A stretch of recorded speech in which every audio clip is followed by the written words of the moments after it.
What's up, everybody? Welcome to MTGB Crime Podcast. Please smack that thumbs up and subscribe to the channel if you have not. Today we're going to be talking about Javion.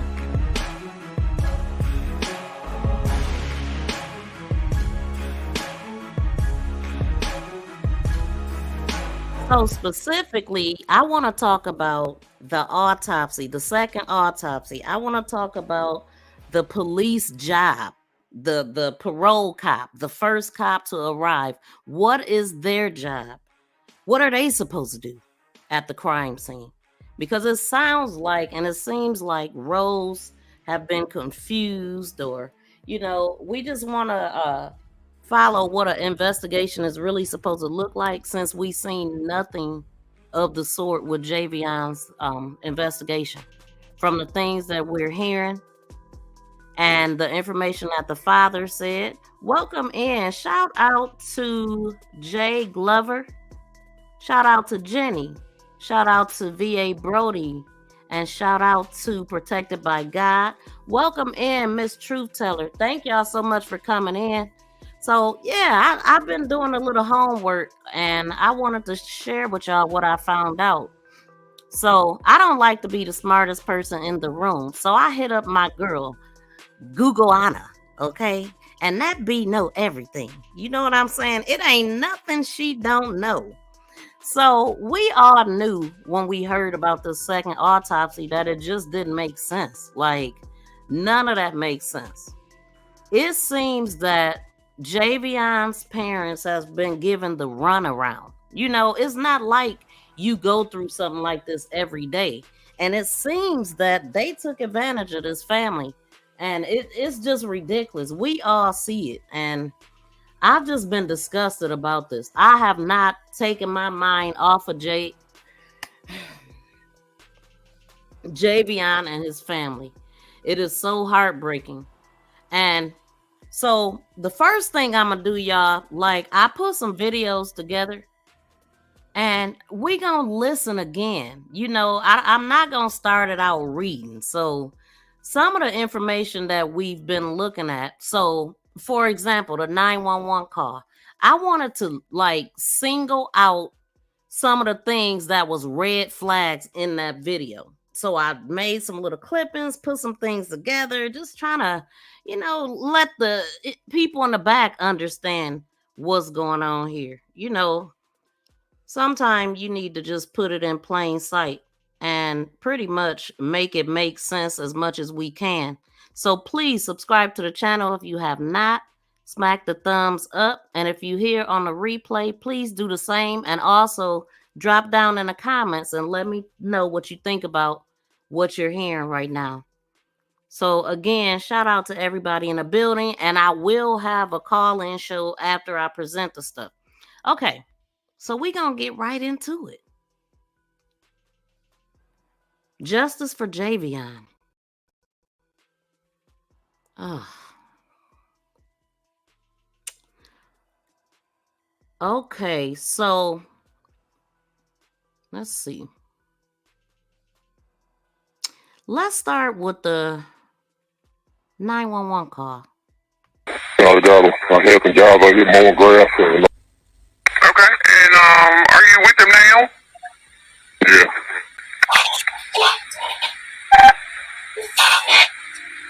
I'm just putting everything. Everybody's already dispatched out there, and give me 1 second. Hold on 1 second for me. Okay, you there, sir? Yes, sir. Okay, I got everybody on the way. Is there a defibrillator available? He's calling you. Yeah, he's gone. I ain't touched him. I ain't been around him yet. I've been closing up. I don't see him breathing at all. Okay, alright, and... No, it ain't no detail around here, though. Okay, gotcha. I got everybody on the way out there. Yeah, I hear the siren. It's just pulling in there now. Okay. You see him there pulling up? Yeah. I got a helping job out here mowing grass. Who was shot? He thought he was drunk or something. He was trying to wake him up. The guy was cutting grass. And he saw he won't move. shot in the truck. Who was shot? He thought he was drunk or something. Whatever. He trying to wake him up. The guy was cutting grass. And he saw he won't move. Shot in the truck. Who was shot? They was trying to wake him up. They thought he was sleeping. This is what Malcolm said. Okay, Malcolm worked next door, and he was there when all the commotion was going on. And this is what they said. Did you hear that on the 911 call? That they were trying to wake him up? Or did you hear the guy say, kind of stutter around like, I ain't been over there close to, I mean, I've been close enough. Let's hear it again. Let's hear it again. Because the truth don't change. Period. It don't. I had some guys out here mowing grass. Okay, and are you with them now? Yeah.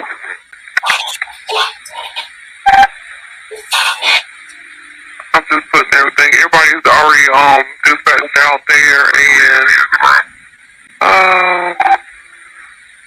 give me 1 second. Hold on 1 second for me. Okay, you there, sir? Yes, sir. Okay, I got everybody on the way. Is there a defibrillator available? He's calling you out here. Yeah, he's gone. I ain't touched him. I ain't been around him yet. I mean, I've been close enough. I don't see him breathing at all. Okay, alright, and... No, it ain't no detail around here. Okay, gotcha. I got everybody on the way out there. Yeah, he hit the siren. Just pulling him in now. Okay. You see him there pulling up? Yeah. I got him. I don't know how the heck she figured out what he said in that last part because it was totally inaudible and I don't know. But everything on that call was suspect. That part, everything that. So one of the things that I wonder is who is that saying OF, OF? Who is that? So I couldn't tell if it was somebody in the background or if maybe the person that recorded the video, because I don't remember where I got the video. So if y'all can help me with that, who do y'all think that is in the background? Because I mean, I always give everything the benefit of the doubt. So I'm like, maybe, whoever recorded it, that was them. But no, it sounded like somebody that was frantic. It sounded like somebody that was tripping, right? But the other things that stand out to me with this call, I mean, the guy clearly said, I got some guys out here mowing the yard, lawn, or whatever he said, right? So what I wondered when I first heard that was, were they actually in the act of mowing and stopped, or did they? I mean, he said, I got some guys out here mowing the yard. Let's hear that, just that very first part.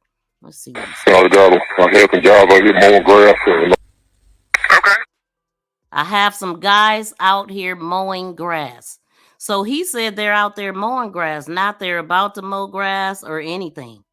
So you mean to tell me that you can literally walk over to this area and not notice that somebody is here? I mean, it's an open area. First of all, again, I'm a state. They open at 8 o'clock, and Javion, the 911 wasn't called until 10, right? So I'm gonna point this out. Let's go over here right quick.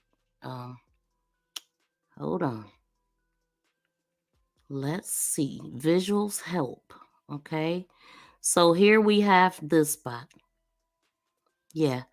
We know those famous little twigs right there, right? The Javion. Yeah, those little twigs right there. So let's look at it a little bit bigger. Okay, and it's right by the gate. It's a camera on the end of each side of there's one in the front, and I do believe I've seen a camera, on that end of the building. But the day that it happened, yeah. So see, this is that is right there, and where you see those vehicles parked in the the tree area and all that. That would be like that. That would be along this area. Coming into that area. They ain't see nothing. They ain't see nothing. I wonder what day do the grass usually get cut? Or was that a random? You know what I'm saying? Was that random? To be able to find the strange thing out there. you know. But I cannot forget what Malcolm said, that they was trying to wake him up, and this guy said he didn't get close to him, but hey, he already gone.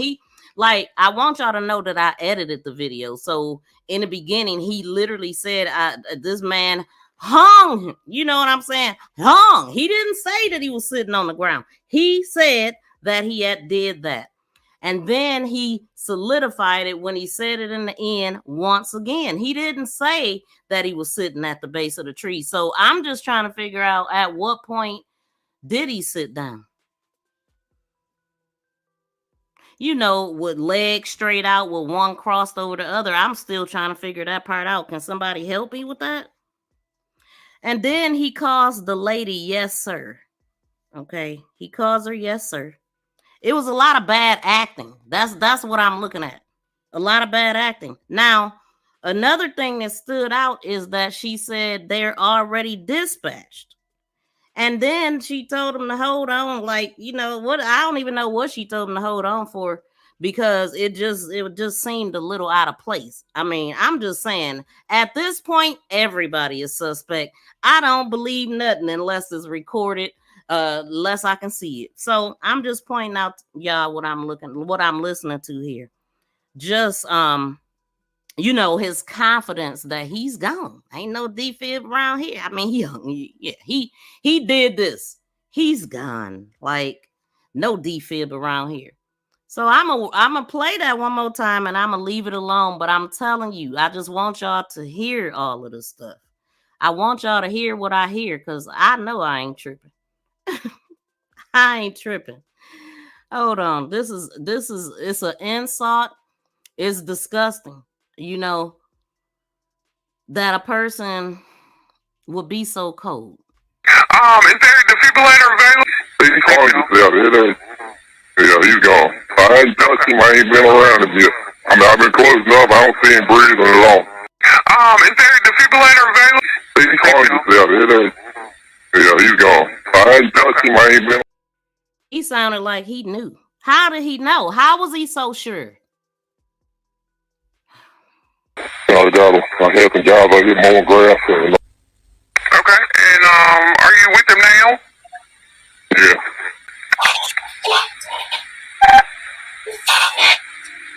I'm just putting everything. Everybody's already dispatched out there, and give me one second. Hold on one second for me. You have everybody dispatched out there already before the 911 call. I'm just saying, like, let me see what y'all saying. So that's it for the 911 calls. I just wanted to make sure that I brought that all the way home. So Protected by God said, but the dispatcher never gave an address to where Javion's body was found. They did ask, she did ask him, what's the address? Because I had to re-listen for that, like when I first played the video. So they did ask that question in the beginning. Yes. And so they didn't play it though. She asked them and then it went out. But I just wanted to point these things out. That was an immediate red flag for me, right? So shout out to Taylor House Publishing. Welcome in. Thank you for being the man to get this information, okay? I appreciate it. So we gonna be hammering away at this, because this is just the type of person I am. I am very thorough. I am very much into getting down to the very details and understanding. I'm talking about to the point that I could quote what they said without even messing up. That's how much we gonna be paying attention to what's going on and what we already have, based off of what Mr. Taylor here has collected. Okay. So this is Sleuth Nation. When I say Sleuth Nation, I am not kidding, because that's just the way it is over here. Okay. And then, hold on, like, give me 1 second. We gonna get back to Malcolm. Shocked. He was shocked. He thought he was drunk or something. He was trying to wake him up. The guy was cutting grass. And he saw he won't move. Shocked. He was shocked. He thought he was drunk or something. He was trying to wake him up. The guy was cutting grass. And he saw he won't move. Shocked. He was shocked. All right. I think everybody heard that. Now, one of the things that I noticed the last time I was live, we talked about Javion's mother. She contacted me and she left a message for the mayor, the police department, and the who was it? Mayor, police department, and the chief. I mean the sheriff.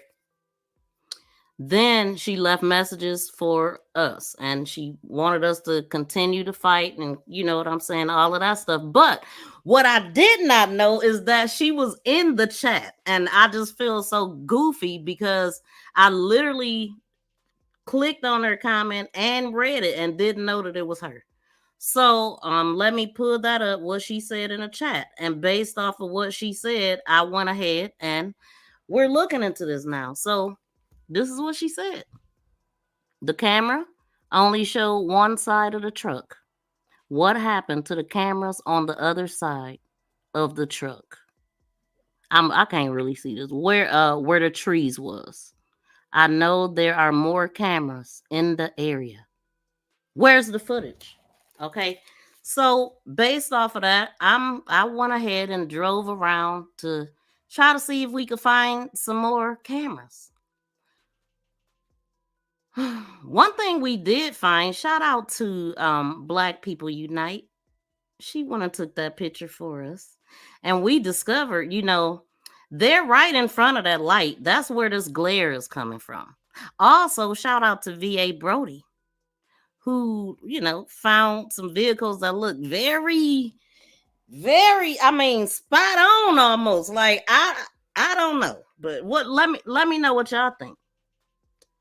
This was the original picture that we were shown. And, you know, just at a glance, it don't look like nothing much. But, of course, we had to magnify it to see what was really going on. And it's a lot going on, but they messed up parking in front of a handicap sign because that indicated that you're at the front door. Those lines on the ground, that handicap sign and that big bright light is what helped cause this glare on the vehicle. And then, if you're not sure, I went ahead and zoomed in so it could look more like this one. Yeah. So, you know, we talked about, shout out to Black People Unite. She also went and took a picture of that Shell gas station that captured everything according to the sheriff, right? See, we was trying to figure out where was Javion parked at. Because I said, if Javion was parked in the front, they definitely should have seen everything. If they had a problem with him parking there, that they should have said something before he even left. Now, I've been saying Javion left TNR at 4:58, but I went back over the timeline, and it actually was 4:53 p.m. that day that Javion left. TNR closed at 5. If they didn't want Javion on their property, why didn't they tell Javion that? Like, because I think they would have seen it. Javion was parked inside of the gate. We had been trying to figure that out, not really listening to what the sheriff said. His first interview, he said that Javion was parked inside the gate. So that would mean that TNR, if they didn't give him permission, because I feel like he got set up. But if they did not give him permission, then that means that they would have been having to wait around for Javion to come back because they don't want people parked in their, they don't want people to park there. So why would they not say something that close to closing? And as nice as Javion was and how happy he was and how the family, he sounded like he was a gentleman with a lot of sense. So it seemed like Javion would have asked somebody, especially if they had no trespassing signs there. That's just how I think. Like, why? I just don't see Javion just parking there for nothing. Or could it have been something wrong with his vehicle? I mean, could it have been that they set him up, sent them there for the rope? Because explain this. One of the things I noticed, and we're going to get to the other side of the building, but one of the things I noticed with Javion, when he was paying for that rope and all of that stuff, he was moving super fast. And it's like, immediately when he took his wallet, when he scanned his card and all that, he put his card right back into his wallet. And so I was wondering, like, why did Javion not get a bag or anything? It's almost like he got it, like he was going to hand it off to somebody. You know what I'm saying? With the receipt in hand. He did not have the receipt in his wallet. Like with me, when I take cards out of my wallet, I also put my receipt back in my wallet with my card. But I mean, that might just be a woman thing. Let me know if y'all do. Do you put your receipt in your wallet? I just wonder what most people do. But I noticed that Javion didn't do that. So I was like, did he buy the rope for them? The reason, what would make Javion walk way over there, come back and sit in his truck and all of that? And I remember also a truck driver told Taylor that he had parked there, and like 15 minutes later, they came bamming on his door. So you mean to tell me Javion was able to park there? He would have been there before they closed. He was able to park there. Did they lock the gate or not? Because wait a minute, his trailer was there. So that would mean Javion wouldn't be able to leave without his trailer. So that would be a problem. I just don't see them locking their gates with someone's trailer that ain't supposed to be there. And then if that ain't weird enough, getting to work at 8 in the morning and this odd trailer is there, you have no idea whose trailer this is, right? And then you find a body. You don't connect the two. You don't find that strange? Like, come on, man. Like, as a matter of fact, before I even go any further, I'm going to open up the lines. I just want y'all to tell me what you think about just that part. Like, because seriously, think about it. It was closing. Did they lock their gate or didn't they lock their gate? If they listen, the man said he was in they lot for a good 15 minutes before they was bamming at the door. 2 people pull up, then another 2 people pull up, like, oh, you leaving, buddy. You leaving. Okay? Get the F up out of here. Another guy said. So these people, you want me to believe that Javion left at 4:53 p.m. and he didn't get back to well after they were closed. And he was able to sleep out there and chill until they came, and not even 8 o'clock, but 10 o'clock. Come on, man. Not at all, y'all. They cannot convince me to believe that. But the caller never. Oh, hold on. Let me move the chat. Stayed where it was at. Right. Brody said, okay, like, make it make sense. You know good and well that did not happen like that. So that alone makes it suspect. Just the whole thing. But I really feel I feel like he was set up. Like, I just can't see it. After hearing everything that the family had to say about Javion, now these are things that I'm thinking about, right? These are this is not facts. This is just me and what I think. Because I've been trying to figure it out, because nothing they said makes sense. And the fact that nobody's investigating, then we just got to do our own investigating. Shout out to my BFF. I was not looking at the chat. I just started looking again. And so, Sonia, I think those unalivers told him to go buy the rope in exchange for him parking there. Okay? This was a crime opportunity. I feel, yes, that's more of the lines of what I'm thinking, because I cannot see Javion doing that. Now, let's entertain the fact that maybe something was wrong with Javion's truck, because we remember that the older guy that Taylor, the last time I was live, because I took it out, but there was an older guy that Taylor interviewed in the store. And this older man said that Javion was trying to back his truck up and he was asking for help. So was it a reason why Javion couldn't back his truck up and he was to get it fixed? I don't know. Right?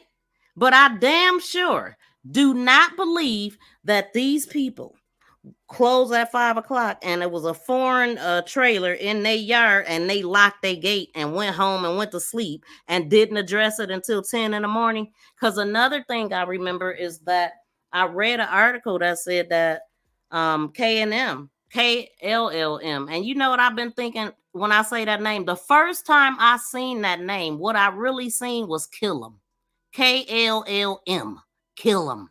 Okay, I'm just like, another thing that bothers me is the female truck driver that called into us. I forgot her name, but she told us that the truck doors do lock, but the problem is other people keys also can unlock your door.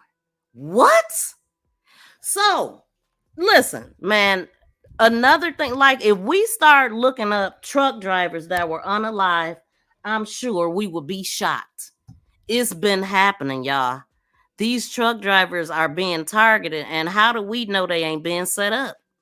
How do we know that? Huh? I'm serious. It sounds like to me that these truck companies need to be start getting held liable for sending these people out in areas that they know they should not be in, and all of these people being unalive, and for what? And the trucking company not protecting them. Yes.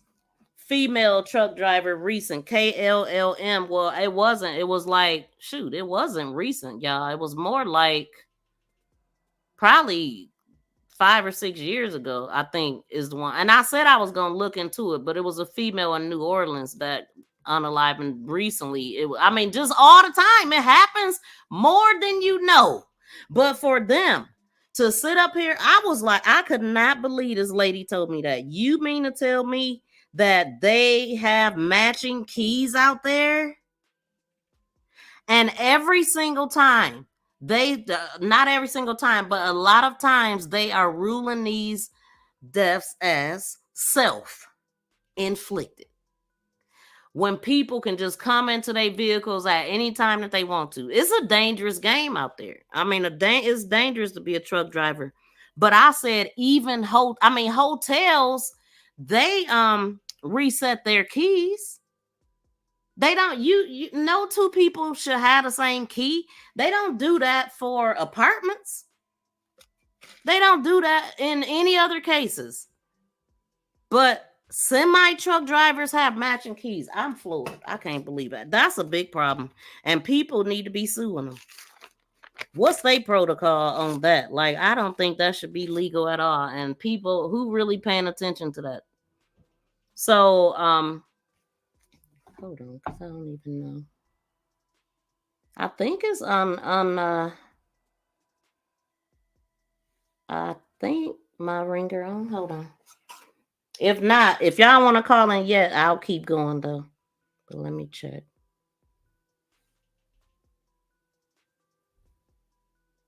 Yeah, it's on. It's on. Okay, so we'll keep going. So his mother was wanting to know about the cameras on the other side because, for whatever reason, when the sheriff talked, he mentioned that he mentioned the gas station cameras. And I was trying to figure out how the heck, why are we looking at gas station cameras when T&R has their own cameras, right? So, but he didn't say that. Oh, and let's listen at this. His truck, how far was he from where his truck was parked? Oh, I said 30 yards, 30, 40 yards from where his truck. His truck was in a fenced-in area, and he was on the outside of the fenced-in area where a tree was at. And his truck, how far was he from where his truck was parked? Oh, I said. I say. Yeah. Anyway, yeah, that's what he said. So here we go.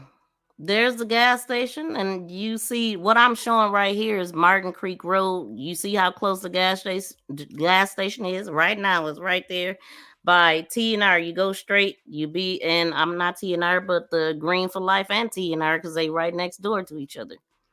Martin Creek Road. I just kind of went down there because the guy that to one of the guys that Taylor was talking to, the guy that said that it ain't. I can tell you one thing: this is not a sundown time. Boy, stop.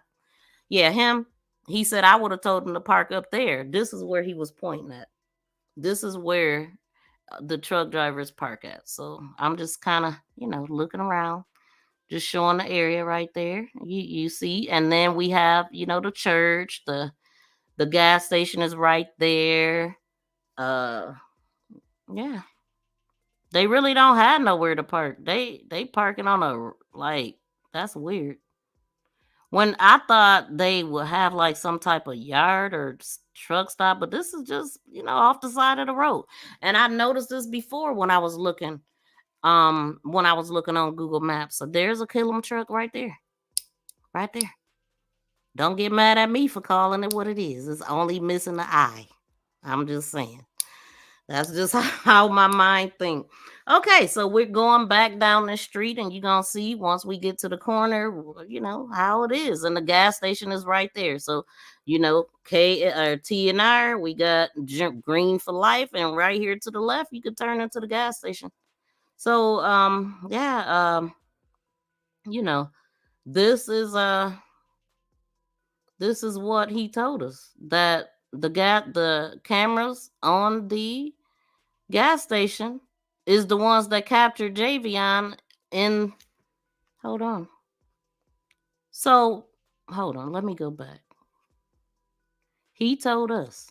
He just tell us that Javion was in the gates, right? He was in the gates. He was outside the gates. He was parked at the gate, in the gates. This is where he would have been parked. This is the front. This is the front. Pop machine, awning, little garage, pretty big, right? Out here, I just wonder how much, we talked about this already, how much of that at the gas station would they been able to see? I mean, unless, they seen Javion getting in and out of his truck when he was up here, because this is where he was parked, and I already told y'all cameras right here. I seen them. And so I guess when he seen him walking to the left and walking to the right, this is where he was at. But it wouldn't make, first of all, if Javion was parked inside the gates, he don't even have to go all the way out here to where he would have got captured on the camera. So, okay, so let's see. Y'all see that tree line right there to the left? Let's get a little bit closer. There we go.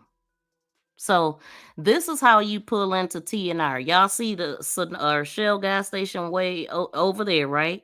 Now, okay, so they're telling us, Javion, but that would have been so dang on little that I don't even know, how they seen anything. But they're telling us that that's the camera that caught him. And then once he got past a trailer, they could not see him no more. Because just so happened, there was a trailer sitting right there blocking the other camera so conveniently. And I just wonder at what point did that other camera get put there? I mean, that other trailer get put there. But look, so y'all see the sign right there. So now, bam, a little bit closer. Okay, you see TLR or GFL, Green for Life, right there. This is where that tree is at, right there with a girl that Diamond that Taylor was talking to that was putting the stuff around the tree. And I was like, wow, literally, if she just back up, she would be right there where those guys were. So you see what I'm saying? Like Javion could have been ran from over here, because we know that we ended up with this picture that his father said was the crime scene. And we still trying to figure out how the hell is this the crime scene. But we do see a crime, because we see Javion on, we see a figure on the ground, and we see an image in the side of that truck, which kind of looked like this truck. That is a lot of light over there. This area would have been right here by the Shell gas station. You know what I mean? Like, listen, because Taylor said that someone pointed out to him that this was like taken from a camera or something. So here's what I get. I think because it's so close, I just can't make sense of it. I really believe that maybe these came from a camera from the gas station, possibly. And somebody zoomed in on it and took a picture or something, or screen recorded it. Or it could be like Brody, I think it was Brody, that said that they would have been coming out of Shell gas station when they took this picture. And that's why they were at that angle. You wouldn't have been, and that made sense to me because I do feel like it's coming from the angle that I already said because it clipped that sign. See, it clipped that Green for Life sign and that together. And the only way it could have did that if it came from that side of the street, in my opinion. Okay. So we want to know what's really going on. Like, don't none of this make sense. So, like how many cameras do TNR have? Like, because I would think that they will have a whole lot of cameras, being that they are so particular about people parking on their property. I would have thought that they would have wanted to capture everything because once you get past that house, you got the church and you got that house that, somebody pointed out as a law enforcement or whatnot. It ain't nothing else with cameras. It's straight woods. And guess what? They know that. So if there's a trailer blocking the camera on that other side, could it have been purposely? Because you cannot tell me that Javion was sitting out there from the time he disappeared, which was around 7:30, until 10 o'clock in the next morning. You can't convince me that nobody seen him. So I'm going to believe that he wasn't even sitting out there, but he was placed there later. You know what I'm saying? He was placed there later, is what I believe. And then I pointed this out that I was able to see, and I didn't know if I was tripping or not. But what I labeled is what I see. So we trying to figure out what's really going on because this ain't making no sense and it need to be investigated. But it don't seem like nobody doing any type of investigating, and I cannot get away from the fact that his hands were not showing. The family was told that they had to decide between a second autopsy and an open casket. What that didn't make was sense to me. I ain't never heard that. It sounds stupid and everything. Like, who? What? Because, what goes on in the autopsy? We gonna talk about that. That's ridiculous. So what I'm doing right here is I did this to see if this was the angle that they were from. But really, it don't even matter. I promise you, these people is right here. So did anybody ask Green for Life for their footage? Because they was right at their dang door. And I'm trying to figure out why was they so comfortable. Everything is alleged. Okay? I'm just like an investigator. I'm trying to figure it out. They do this. They come up with stories, scenarios, what makes sense. They add and subtract and maybe have to scrap everything. And I ain't even never studied an investigator. This is just how I am. Maybe I should start studying it. Because it looked like that's the direction that we going over here. So we gonna, let's see. That's Javion. Shout out to Black People Unite. That is him with that, it's in his hand. And the receipt. It is. We've been through that. But don't none of this stuff make sense. And I want... Lock his ass up. Lock his ass up. You going to jail. You going to jail. Lock his ass up. Lock. That's what we want, because I'm sick of it. This is like, it is ridiculous. Like, that they do no type of investigating. Like, we could just tell them any damn thing. Oh, COVID restrictions. Oh, well, you gotta get your baby daddy permission. I can't send a picture. You don't want to see him like this. What? Like what? Huh? Anyway, y'all, I just cannot. Please subscribe and press that notification bell and thumbs up. Please. Thank you for sharing me. Thank you for sharing me. Thank you for sharing me. For sharing me. For sharing me. For sharing me. Thank you for sharing. Okay. Shout out to everybody in the building. So, all right. So, justice for Javion. We want justice. All of us want justice. We sick of this. We all know what it is. We all know what it is, and it's been going on forever, but it just seemed like it's just getting worse again. Or has it? I mean, I guarantee if we pull up all of these that has happened in the world, like, it's a way to pull up this data. I'm a figure it out and find out how many have they ever ruled on. Y'all know the answer? Do we trust the autopsy that was done? It was a difficult decision because of how we had to decide if we wanted to have an open casket or a closed casket. So the autopsy, the people, our funeral home that we had pick them up from the county, was in touch with Lee Merritt, and they discussed how to go. So I trust that process. Okay. But probably nothing will be better than another full autopsy separate. It's independent. Right, independent. Okay. So, just so that we're clear here, not that he needs to repeat, I just want to make sure they got it. He could have had an independent autopsy, but it would have stopped him from having an open casket to see his son for the last time of saying goodbye. He wanted to give that option to the people who come mourning, which is a wow, that's a heavy thing to do.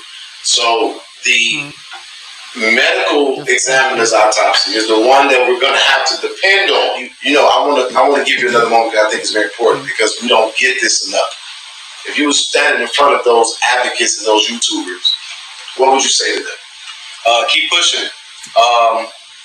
Keep pressing for answers. The pressure we need right now is for the police to provide answers, to provide a statement so that we can know what happened.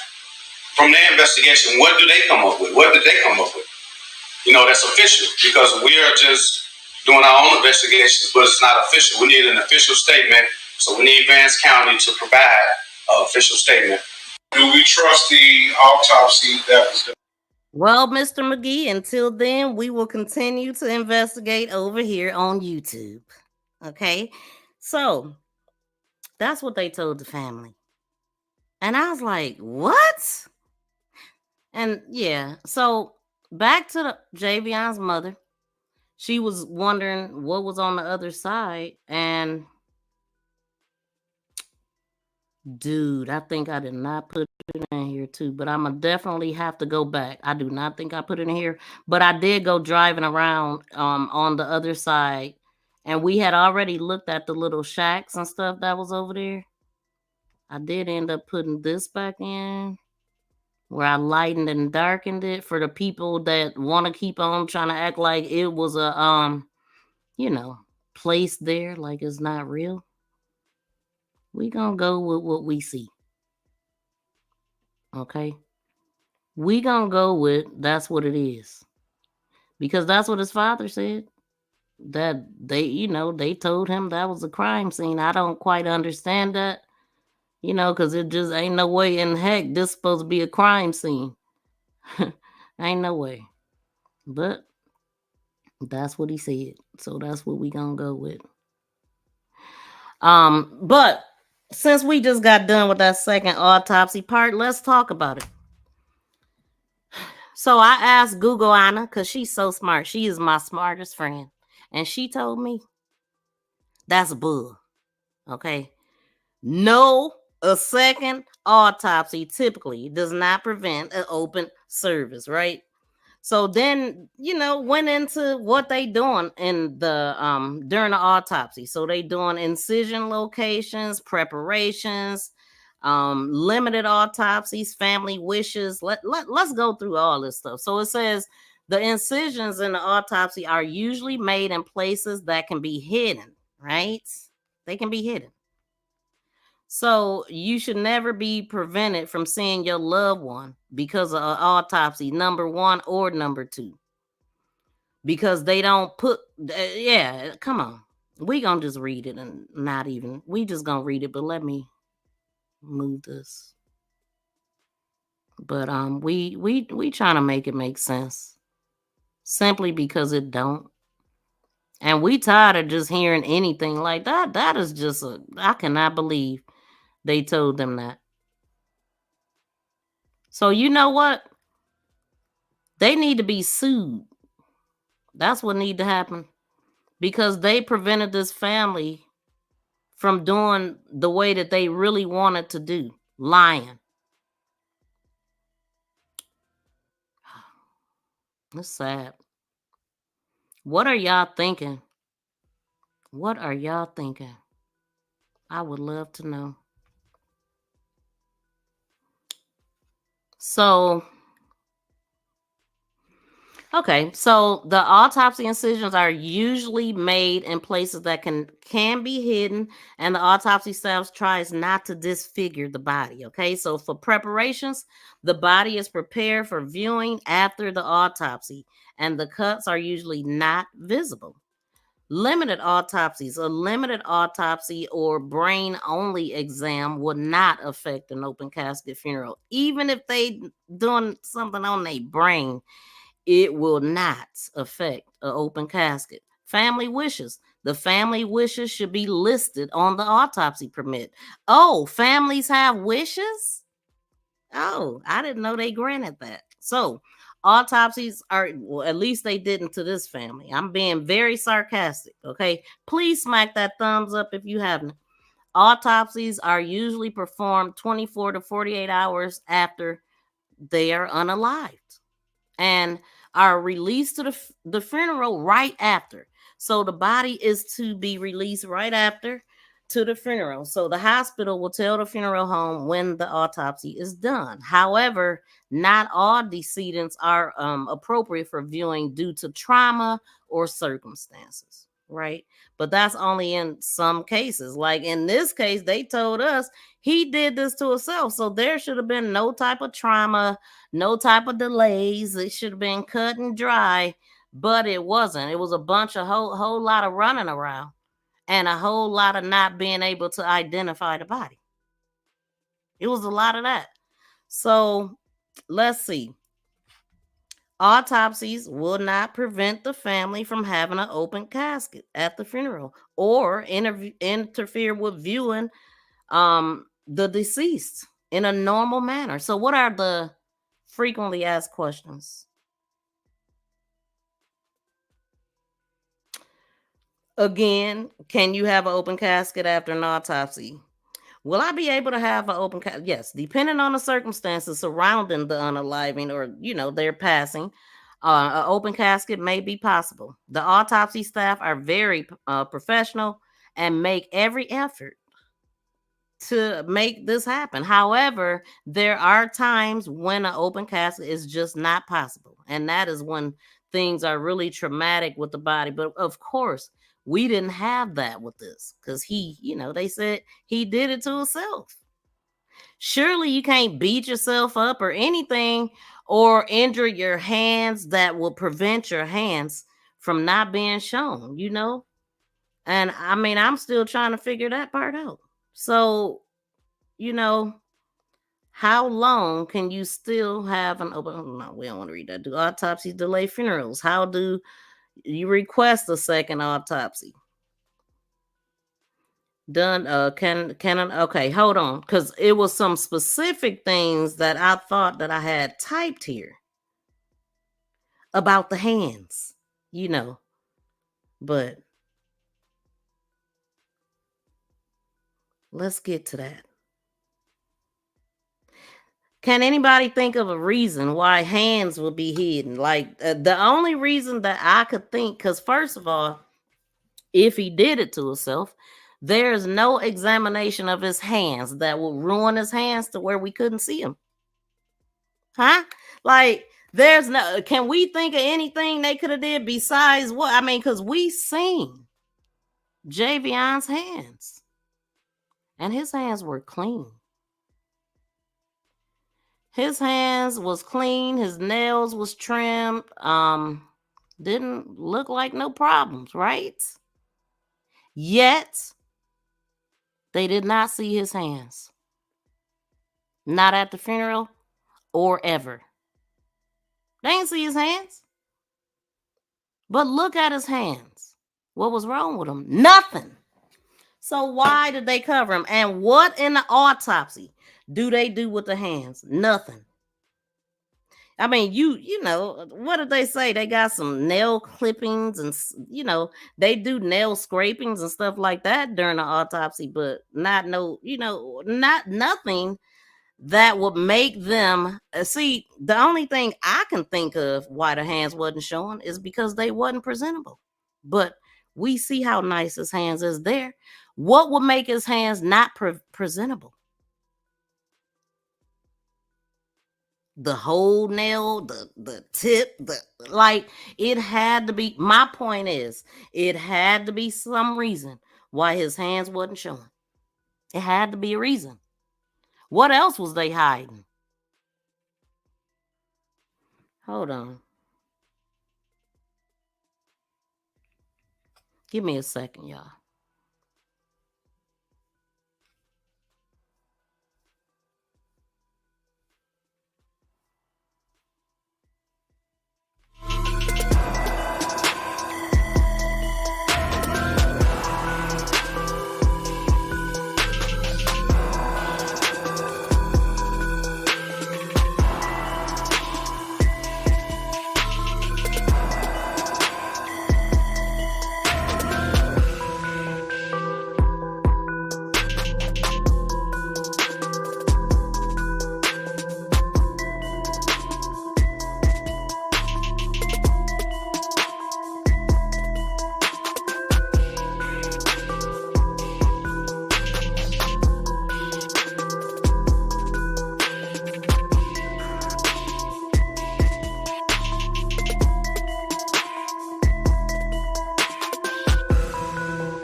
Okay, so I hollered at Google Anna again, and I couldn't find it nowhere on Google. Why their hands? I said, why do funeral directors cover the hand? No, I didn't say that. What did I say? Why would hands not be shown at a funeral? And Google can't even think of a reason. Hold on. Why are hands crossed in the casket? Let's see the hand placement in casket. Let's look at that. Let's look at, yeah. Let's just see. I'm just curious now.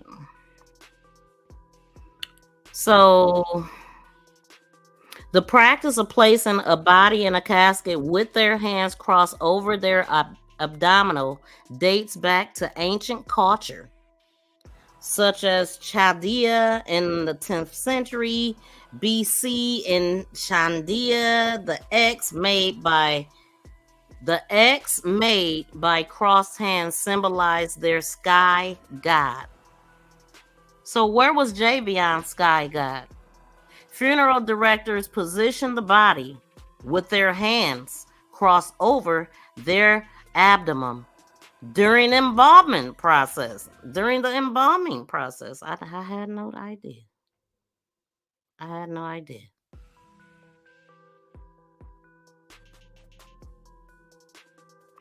So anyway, I mean, we already know that's BS as far as this, but the only reason why the hands would be covered is if they were not presentable. I'm talking about something missing from them.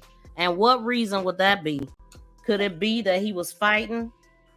Could it be that it was evidence under his nails? Could it be that they were hiding something? You know, listen, if Taylor explained to us about the whole hand situation and how important it is to see your hands. Law enforcement, no, they want to see your hands. Okay? We couldn't see Javion's hands, but they want you to show them your hands, but they hid his hands. And Google can't even tell me a reason why that will happen. It's shady.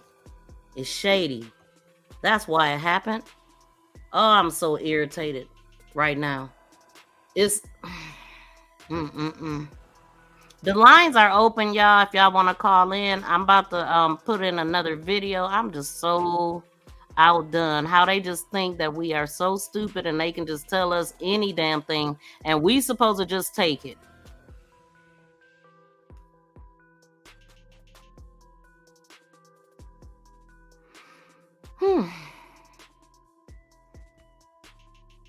Did the funeral home say anything about his hands? I want to personally extend my condolences to Javion's family, and I'm sure they appreciate that. Y'all could say anything.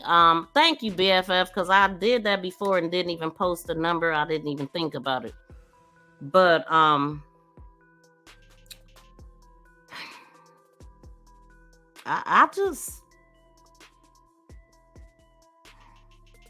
I feel like we moving backwards, man. No investigation. That really breaks it. It infuriates me. It breaks my heart for the parents. Like, you should not have to go through this. These people should have to do their job. Tracy, to accept, press 1. To send a voice. What's your name and where you calling from? Tracy, I'm calling from Winston-Salem. Huh? Go ahead. What you think? What you think about what you just heard? Okay, well, as far as you talking about his hands? Yes. Anything you want to comment on as far as what we just talked about? Okay, am I live? Yes, you are live. Oh, okay. Hey, y'all. But anyway, okay, as far as his hands, I really don't know why his hands would, they would, be cooked or anything like that. Most of the time, I think when your hands are cupped, it's because maybe rigor mortis or whatnot has said that where they couldn't probably, get his hands. Okay. They would have. That's they a may good have one. had to break. They would have probably had to maybe break his hands or something like that. That's but a good one, y'all. Yep. Okay, but actually what I was calling in, it was basically on something else. I was calling because, okay, I guess from the time that he was found, okay, that he was actually found, okay, my concern with that was, okay, maybe the estimate of the time of, how long he had been there. Because after 2 hours, the rigor mortis does start sitting in. Mm-hmm. Okay, after I think it's after 6 to 8 hours. I mean, 12, I think, right? It's 2 hours to start. But it would have already set in. So, I mean, my concern with that part is, I mean, did they determine how long he had been there? What? Or how long he had been dead? Well, they told us that he walked. They didn't see him anymore after his truck went off. So 7:30 p.m.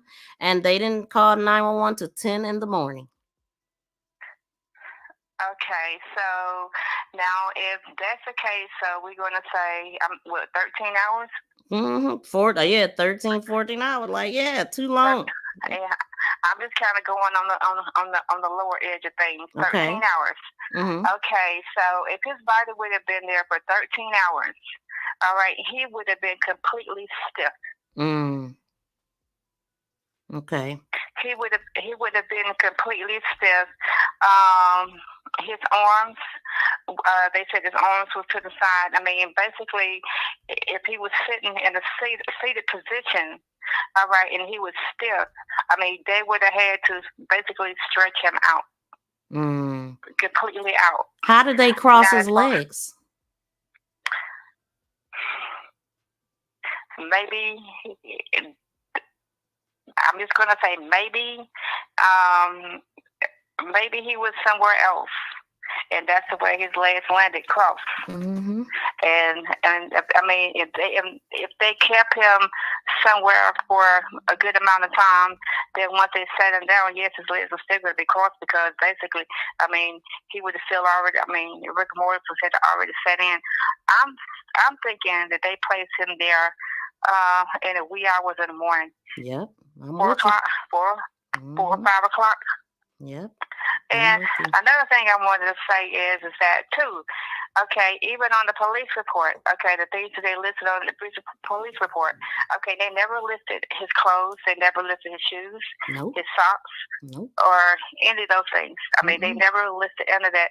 So I'm trying to figure out what happened with his clothes. Good question. Because that should have been on the police report. His T-shirt that he had on, his white T-shirt, his blue shorts he had on, his socks he had on, and those Crocs he had on. Okay, now one of them things was listed on that police report. Nothing. Sure wasn't. And why?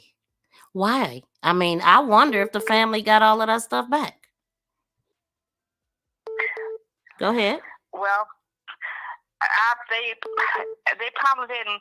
You know, I'm not gonna be on here but a minute.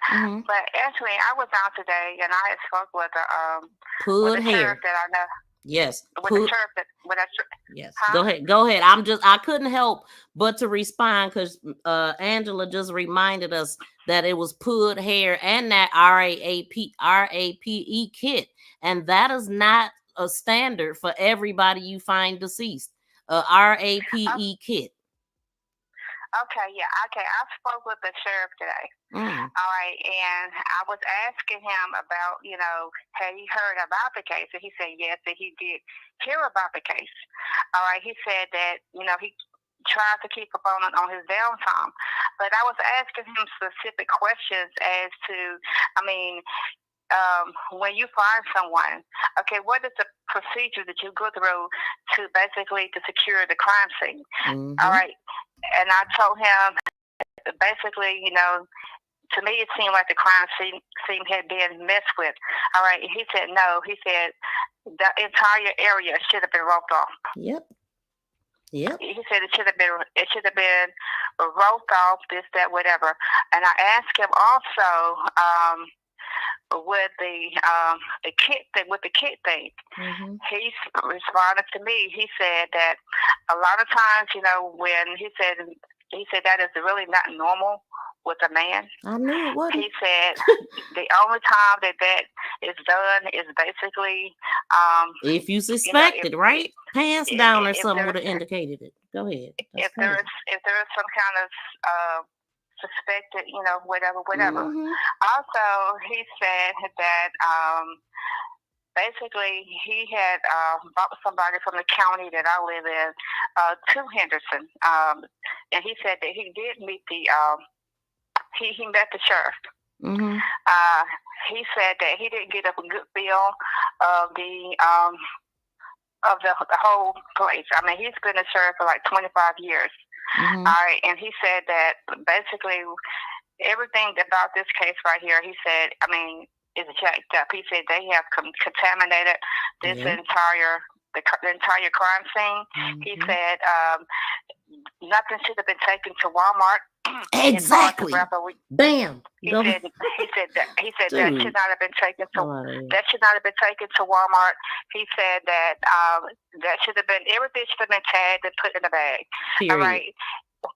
And and he said that even the things that was in his truck, all those things belong to him. Mm-hmm. So all those things should have went into evidence. Mm-hmm. But he said that, you know, it seems like the crime scene is, I mean, it's just a messed up crime scene. He don't believe it happened the way that they say that it happened. Mm-hmm. I mean, and he said in small towns like that, they do have a whole lot of undercover crooked cops, Mm-hmm. you know, that, you know, work for each other. I mean, you know, so, I mean, it's kind of, I mean, it's a sad situation, you know, but like I said, I was just wondering about his clothes.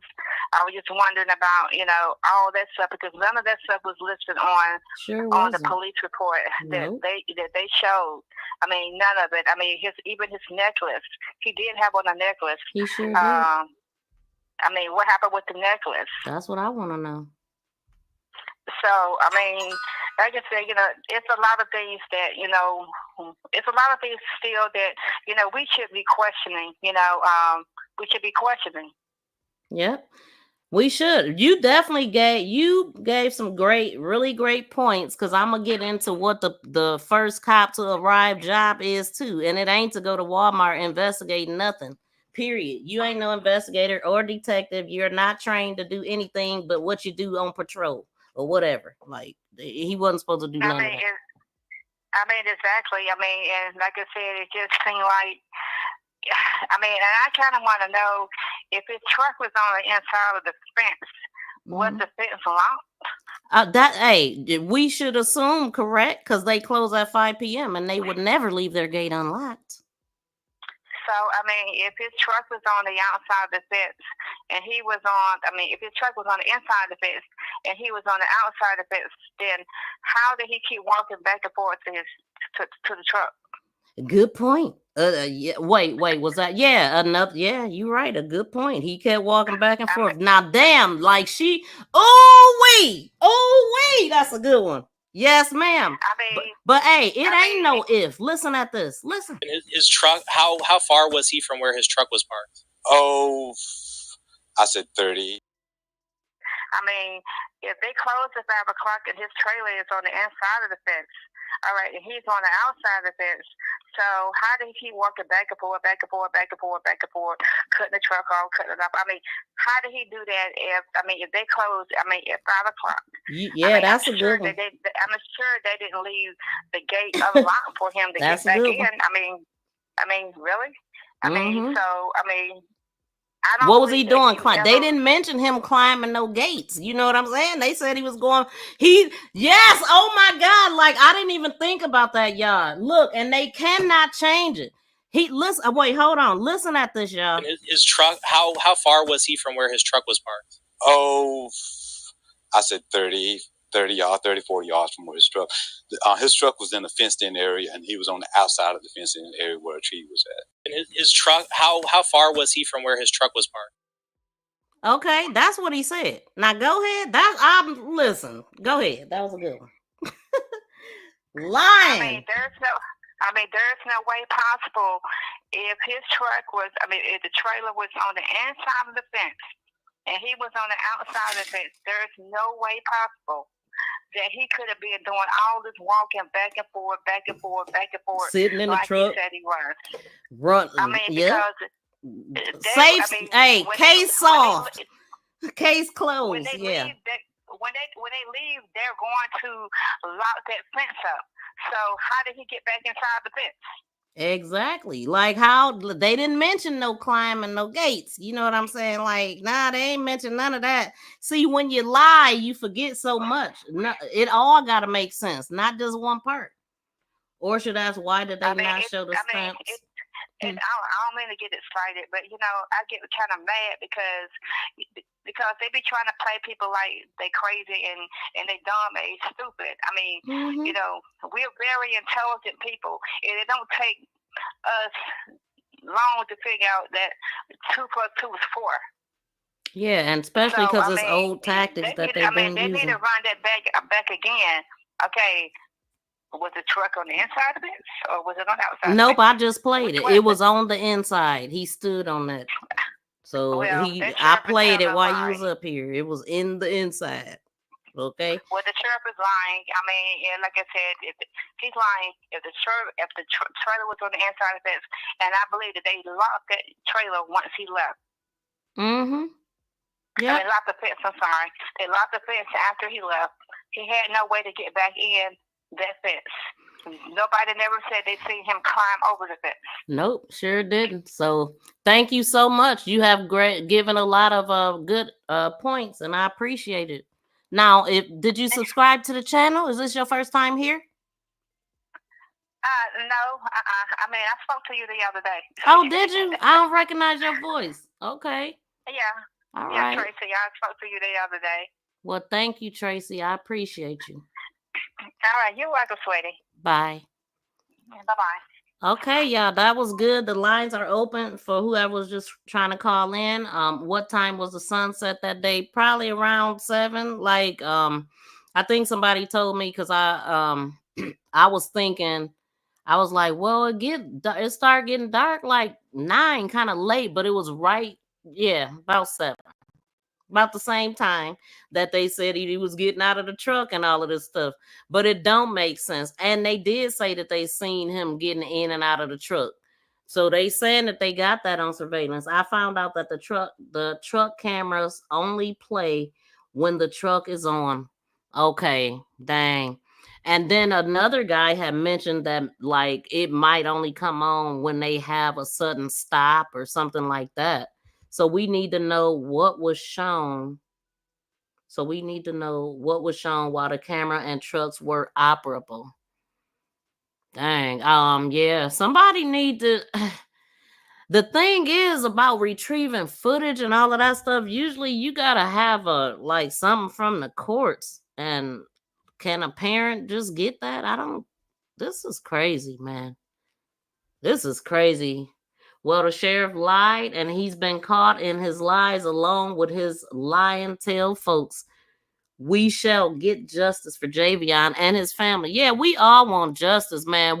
This is like clear as day. And when I tell y'all, this is the first time that I've seen it where it got something that we might be able to get something to happen with that picture. Like, come on. That need to be addressed. Come out and say something. Explain that. And shout out to Jay Glover. Y'all don't sleep on Jay Glover, boy. Didn't you tell me you was ex-military? This man noticed a lot. He notices a lot. I got videos from Duncan's from a car accident. Didn't need no permission. Oh, really? Sometimes it depends on the people too. Like, oh, and let's not forget, Taylor went to these people and tried to talk to them and they were rude. You know what I'm saying? Like, for what reason? Oh, I could be doing this. I need to put in that video that I didn't. But for what reason would they have to be mean to somebody just coming in asking about somebody that got hurt? You know what I'm saying? Lost their life. Oh, we ain't talking to nobody. What kind of attitude is that to have? I mean, if you gave a dang, it's just like, I wonder if they would have talked if the person looked like them. I wonder. It's crazy, y'all. Lawyers can order the court subpoena. Yeah, they definitely can, but I don't know what's going on, man. I just don't know. I just know that this is BS.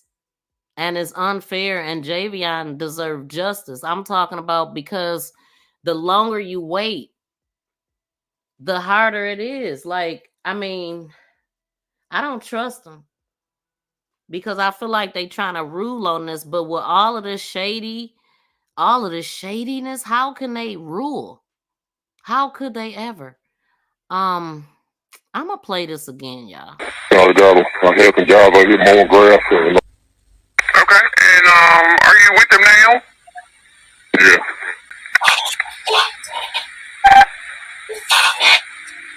I'm just putting everything. Everybody's already dispatched out there, and give me 1 second. Hold on 1 second for me. Okay, you there, sir? Yes, sir. Okay, I got everybody on the way. Is there a defibrillator available? He's calling you out. Yeah, he's gone. I ain't touched him. I ain't been around him yet. I mean, I've been close enough. I don't see him breathing at all. Okay, alright, and... No, it ain't no detail around here. Okay, gotcha. I got everybody on the way out there. Yeah, he is sorry. Just pulling him in now. Okay. You see him there pulling up? Yeah. I got him. I had some guys. And you know, one thing that I didn't notice before, that person said one last F right before he stopped talking. And I did not notice it until this time. And that's because every time I enhanced the audio, I heard it. They said it again. Okay. And so this guy was so sure. Let's hear him again. Is there a defibrillator available? He's calling you out. Yeah, he's gone. I ain't touched him. I ain't been around him yet. I mean, I've been close enough. I don't see him breathing at all. Is there a defibrillator? Which is it, sir? But Malcolm said that. Shot. Who was shot? See, he thought he was drunk or something. Whatever. He trying to wake him up. The guy was cutting grass. And he saw he won't move. Shot. Who was shot? See, he thought he was drunk or something. Yeah, these people is disgusting. So what I'm doing, I'm deleting this stuff. I'm deleting it. I'm about to put in a video that I forgot to put in. And then we got this guy. His truck, how far was he from where his truck was parked? Oh, I said 30 yards, 30, 40 yards from where his truck. His truck was in the fenced-in area, and he was on the outside of the fenced-in area where a tree was at. And his truck. All right, sir. So I don't know how he was walking to the left and walking to the right, like, you know, dropping it down low and all this stuff he telling us Javion doing. And yeah, nothing but lies. And we just heard them all. Well, not all. They got a few more, I'm sure. But this, y'all, it's everything that we think it is. So what I'm doing right now, I'm putting in the videos so I could show y'all me going down the street, looking at the other side of the road, and show y'all that it is all woods, y'all. Like, but okay, so let me move this. Let me move this.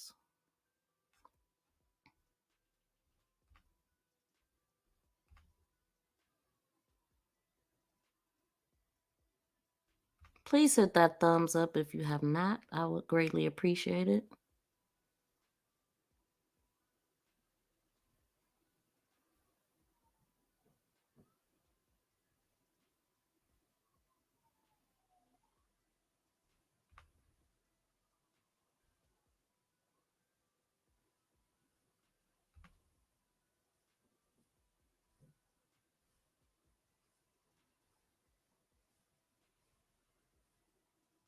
Let me turn my music back on. It's way too quiet up in here. Oh.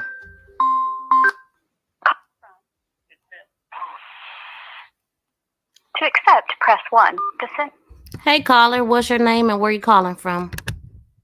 Priscilla, Phoebe, North Carolina. Hi. How you doing today? Good. How are you? Huh? I'm okay. I want to say something that I be thinking about Javion Magee. Where is the police at, or the means that he had encountered that had him on the ground. Where is they at? Have they came forward to make a statement of what was going on and why they had him in custody? No, and another thing, why you right there? Where's the police body cam at, y'all? The police that arrived on the scene. Where's that body cam? Okay, go ahead.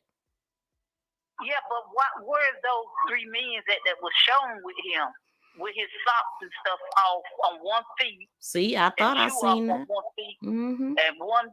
Where's those men that have they came forward? No. Say anything, or is anybody trying to find them to investigate them? It don't seem like it. What it seems like to me is that the internet, this picture was released to the internet, and then I don't know how the chief ended up talking about it's the crime scene. I'm still confused on that part. But this picture came off the internet.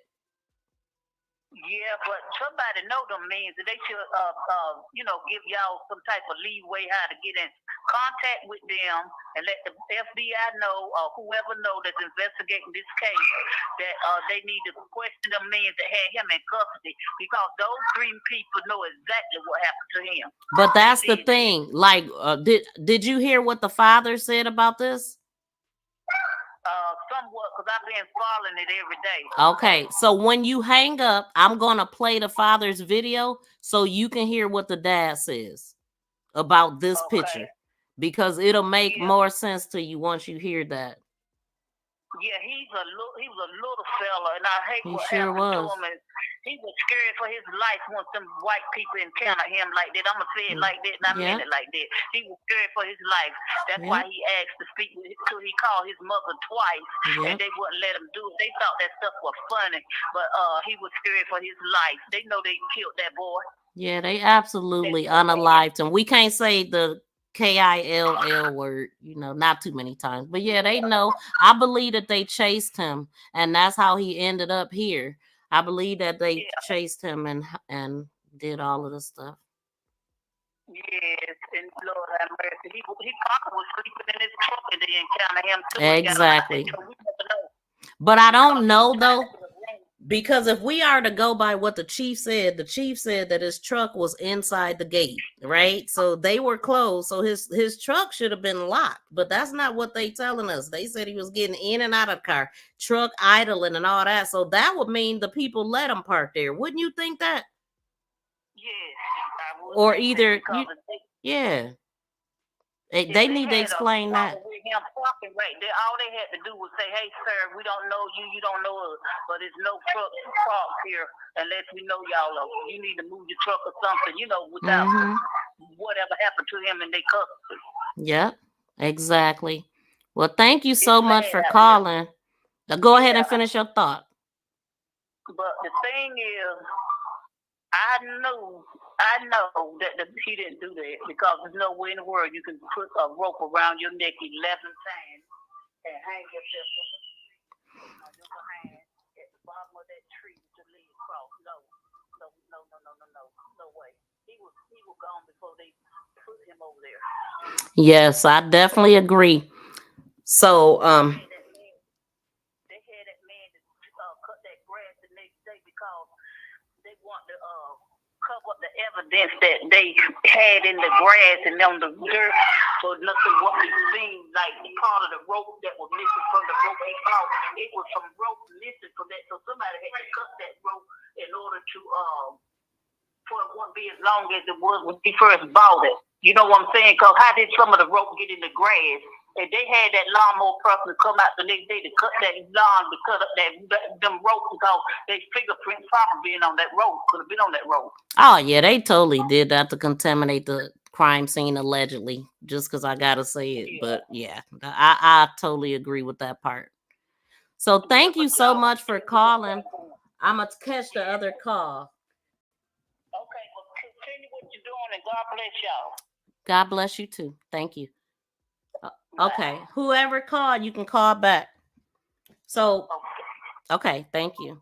Okay, so look, this is the other side of the place. So you see where we at right there. We see that truck. Look, that's the house that's over there with the camera. You know what I'm saying? I wonder why they didn't get that camera. That would have been closer, right?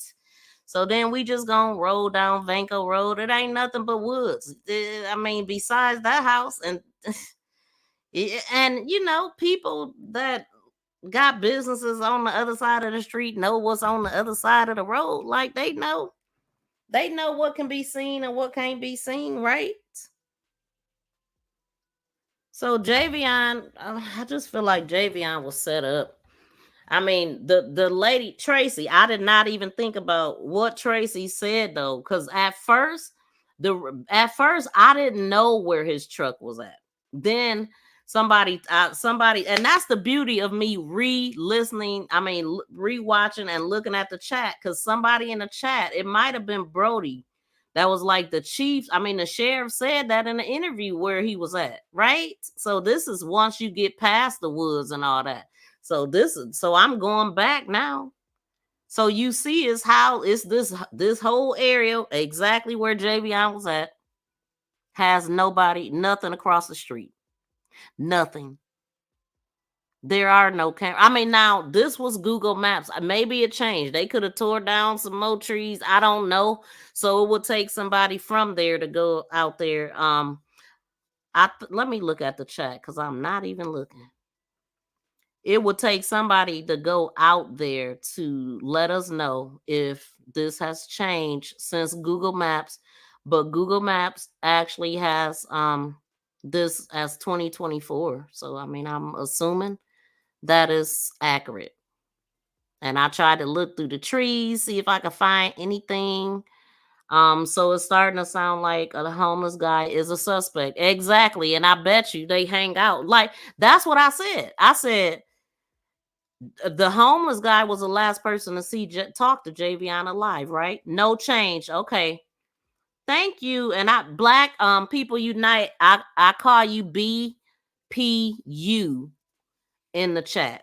I just wanted to make sure you know that, because I seen you in Taylor's chat and I use that because I don't like, that's a long name. So yeah, you BPU. So thank you so much. As a matter of fact, I did show y'all the picture of Javion walking out of Walmart, and she's the one that got that picture for us more clear. And so I had already did it where they were walking. He walked past. I backed him up. That was the last video to show. I'm just trying to, people are weird. People are, they just make up stuff and try to throw you off. And it's a lot that goes into being a content creator. People act like they're your friend and they not. They infiltrators. They really want, just study history. I didn't mean to play that. But yeah, just look back in history. Everything that was going on then is still going on now. But this is the guy. I'm just going to play him again. And then also the dad, because I told the caller that I wanted her to hear that. So this is the guy, the only guy that I heard say this. And I actually have forgot about this part. Try to go around to the back and turn his truck around to the lane. Okay. So the person that he asked for help. You know what I mean? Because he walked up there. You know what I'm saying? He walked up where? Right in the front. Okay. So then, and then asked for help to get his truck parked. You know what I mean? Okay. Yeah, sometimes it's dangerous. I mean, driving at nighttime, you don't know people come up beside you. You don't know if they want to shoot at you or what. Oh, okay. Like going to truck stops, I mean, unfamiliar areas. So have you had any bad experiences? Not yet, no. Hopefully not yet. Hopefully not yet. Try to go. Now, that was the guy that told Taylor that there was a cop that stayed across the street. He pointed at it. Like, I didn't get the whole thing. So check out Taylor's videos if y'all have not, because pretty much, I mean, I'm breaking down the things that he has went out there and got for us.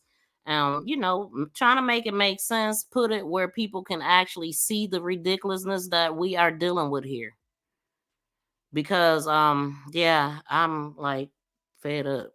I am. And it's not fair.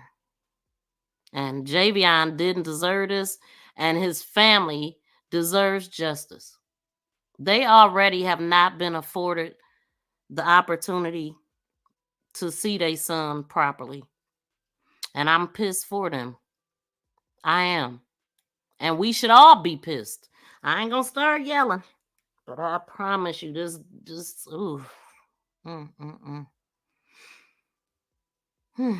Feel it in my soul. Like, I mean, like, Do we trust the autopsy that was done? It was a difficult decision because of how we had to decide if we wanted to have an open casket or a closed casket. So the autopsy, the people, our funeral home that we had pick them up from the county was in touch with Lee Merritt, and they discussed how to go. So I trust that process. Okay.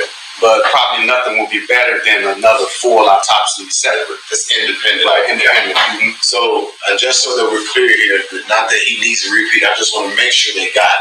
He could have had an independent autopsy, but it would have stopped him from having an open casket to see his son for the last time of saying goodbye. He wanted to give that option to the people who come mourning, which is a wow. That's a heavy thing to do. So the medical examiner's autopsy is the one that we're going to have to depend on. You know, I want to give you another moment because I think it's very important because we don't get this enough. If you were standing in front of those advocates and those YouTubers, what would you say to them? Keep pushing. Keep pressing for answers. The pressure we need right now is for the police to provide answers, to provide a statement so that we can know what happened. From their investigation, what do they come up with? What did they come up with? You know, that's official because we are just doing our own investigations, but it's not official. We need an official statement, so we need Vance County to provide an official statement. Do we trust the autopsy that was done? Just ridiculous. Like, I mean, come on, y'all. Like, anyway, do anybody want to call in? I'm trying to go through the chat, but let's see. I really suck at it, y'all. I do. But let me put Javion up here. You know, it's like, come on, man. Don't take nobody word. See, I'm going to start talking about Jelani Day and Carmen Day because I need the family to see how you have to fight. I want y'all to see it. I want y'all to see a mother who did not give up on her child, who refused to let these bastards. No, I'm about to show her right now. I mean, who refused to take this for her son. Like, how dare them? How dare them? Let me play some music. It's getting rough right now. I'm pissed.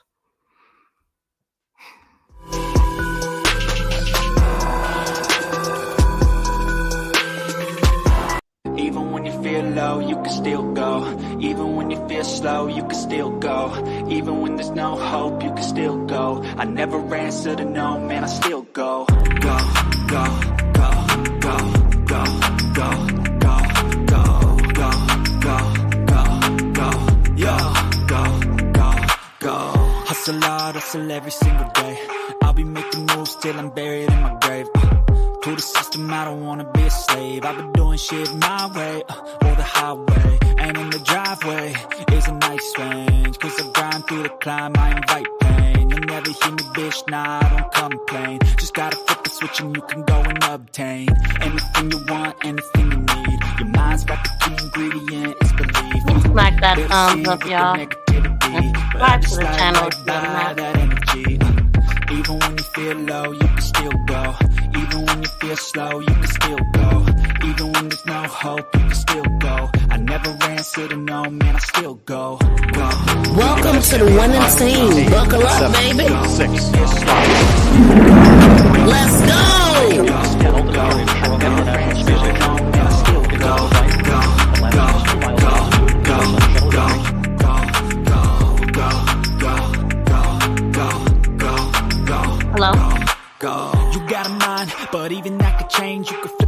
you matter like some batter in your brain.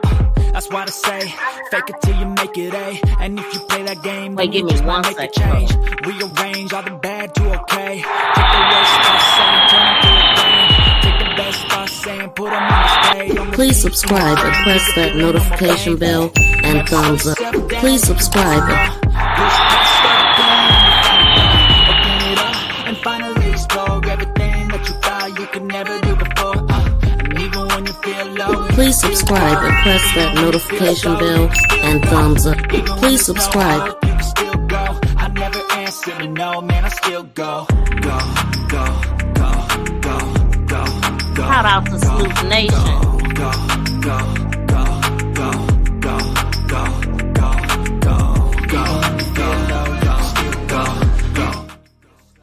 Hey caller, what's your name and where you calling from? This is Tracy again. Okay. Okay, I wanted to clarify something. Okay, the house that you showed right there on that corner.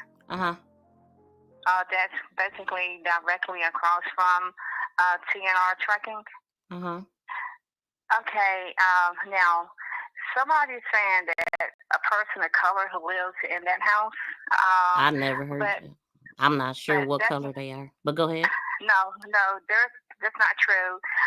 The person that lives in that house, he is a sheriff with the Franklin County Sheriff's Department. See, I've been doing my own little investigation too.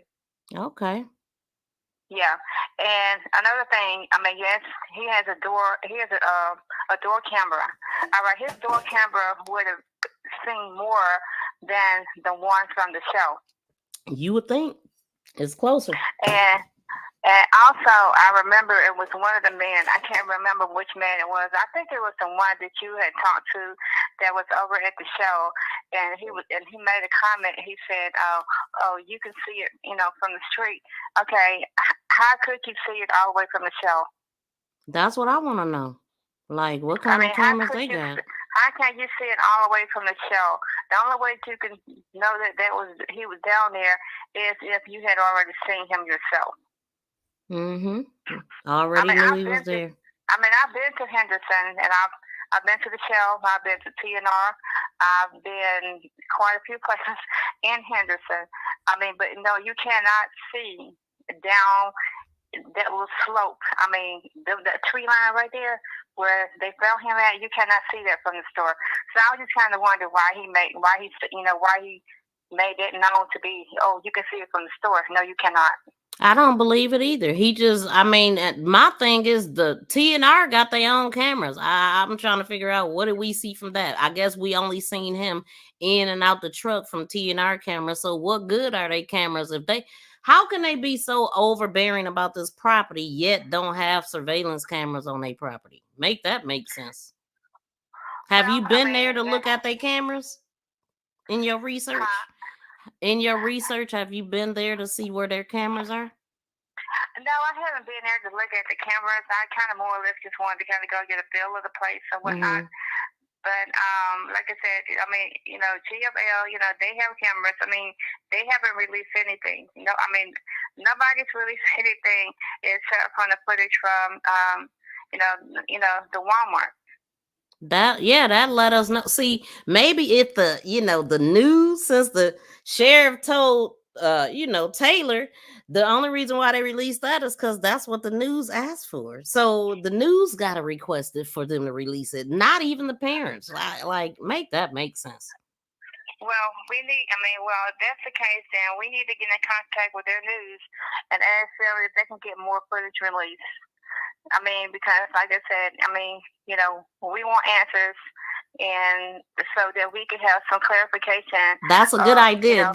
Do you know the local news stations there? I'm sure Black People Unite do. Do you know them though? If I'm not mistaken, I think maybe is it WRAL. It was something. I can find out. Okay, where the guy interviewed with, right? Yeah, I can find out. Okay. But like I said, can you do me a favor? When you hang up, text your name to this phone, and then I'll lock you in. Oh, okay. I will. Okay. All right. All right. Thank you so much again. Thank you. Bye. Okay, so I'll be able to look at the chat more once I pull up this video. And so thank you 755 for still listening in. And then Paulette says I have 4 children, 2 girls and 2 boys, and my oldest daughters drive trucks. Oh my gosh. And this hurts me to my heart, praying for justice. Yes. Yes.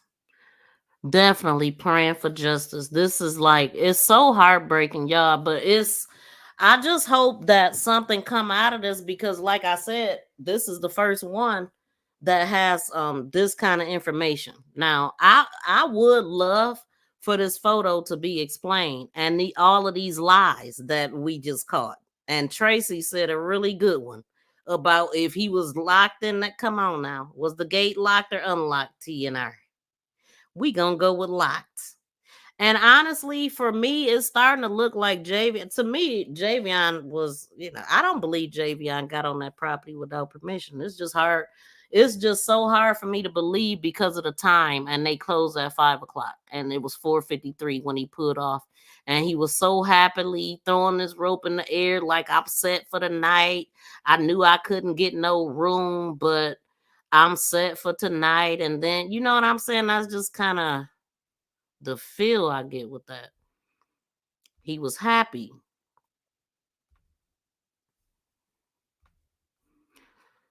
Okay. So what I'm doing right now, y'all, is showing y'all the case that we're gonna be comparing, and it's very heartbreaking here. Like, this is near and dear to my heart as well. And for the people that don't know Jelani Day, let me introduce Jelani Day, because he was a great person and he was studying to be a doctor, 25 years old. But I want to show this as well, because this happened in 2021.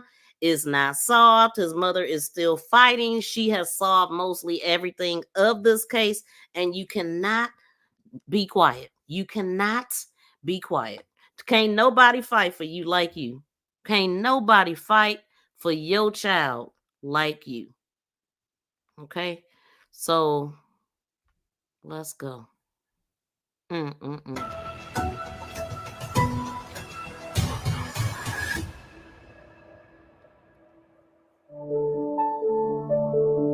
He was a bright student with a promising future. He was so smart. He'd get all his work done before anybody in the class. Then, a sudden change in his daily routine. He missed class. Does that sound like your brother? No. A reliable son goes missing. A relentless mom goes looking. I gotta do something. I gotta go look for him. Every second counts.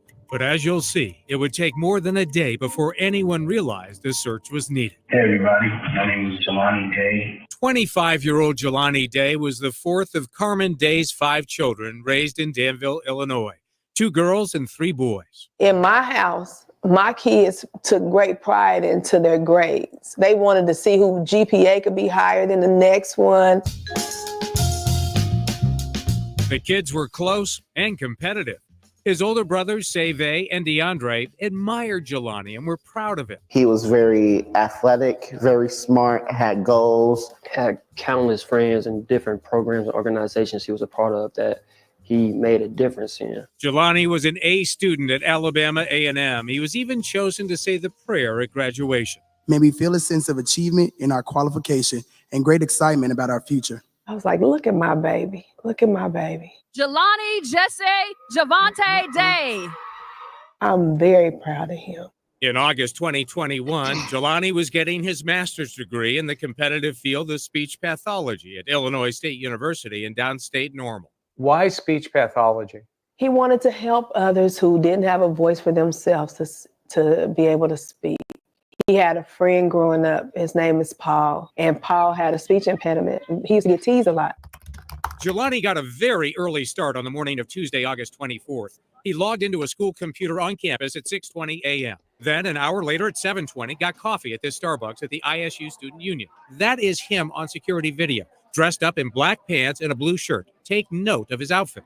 Carmen says he seemed excited about a clinical session with a patient later that afternoon and called her repeatedly the day before. He was going to go through his homework, and he said, okay, Mom, I don't want nothing. I just wanted to hear your voice. And I said, okay, babe, I'll talk to you in the morning. Jelani did not call his mom the next day. She assumed he was busy at school. In the week since then, Carmen has carefully watched the college security video from that morning. And I see him going in a building where he's approached by two people. It looks like he talks to them and they all go into the building. The building is Fairchild Hall, which houses the speech pathology and audiology department. Carmen says the tape shows him walking out a few minutes later. I see him sit down on a bench and I see him looking at his phone. Like he's reading a text or like he's looking at video or what? It was texting.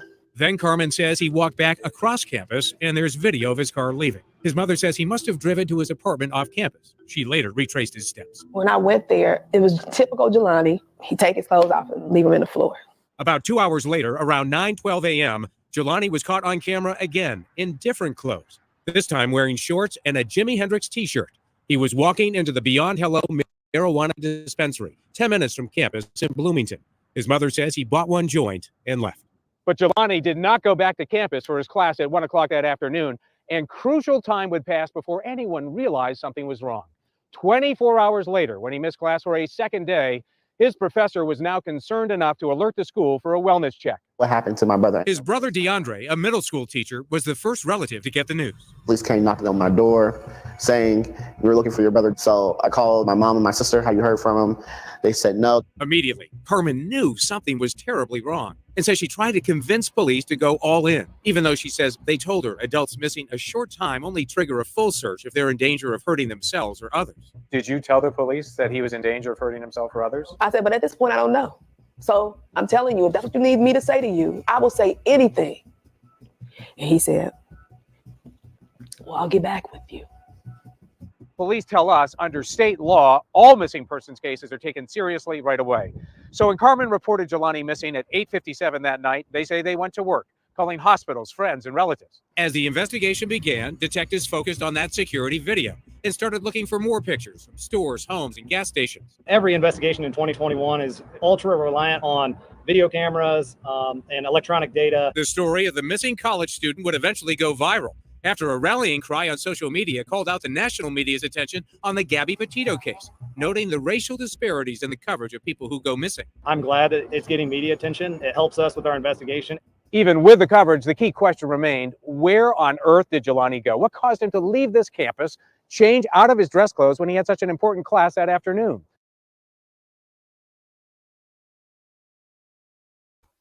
Now, I would never stop this if I didn't have to, but I definitely have to stop it. But that guy that was talking from law enforcement, he's the one that said that there wasn't enough testing agent to find out what happened to him.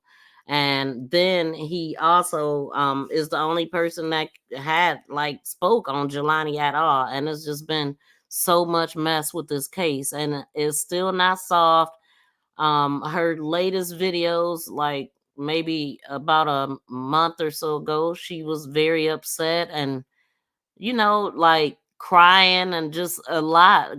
She's doing everything and it's just not fair. The only difference, she was Father Flager, he is from Chicago, and I remember hearing that he helped with one of the autopsies and she did the other one.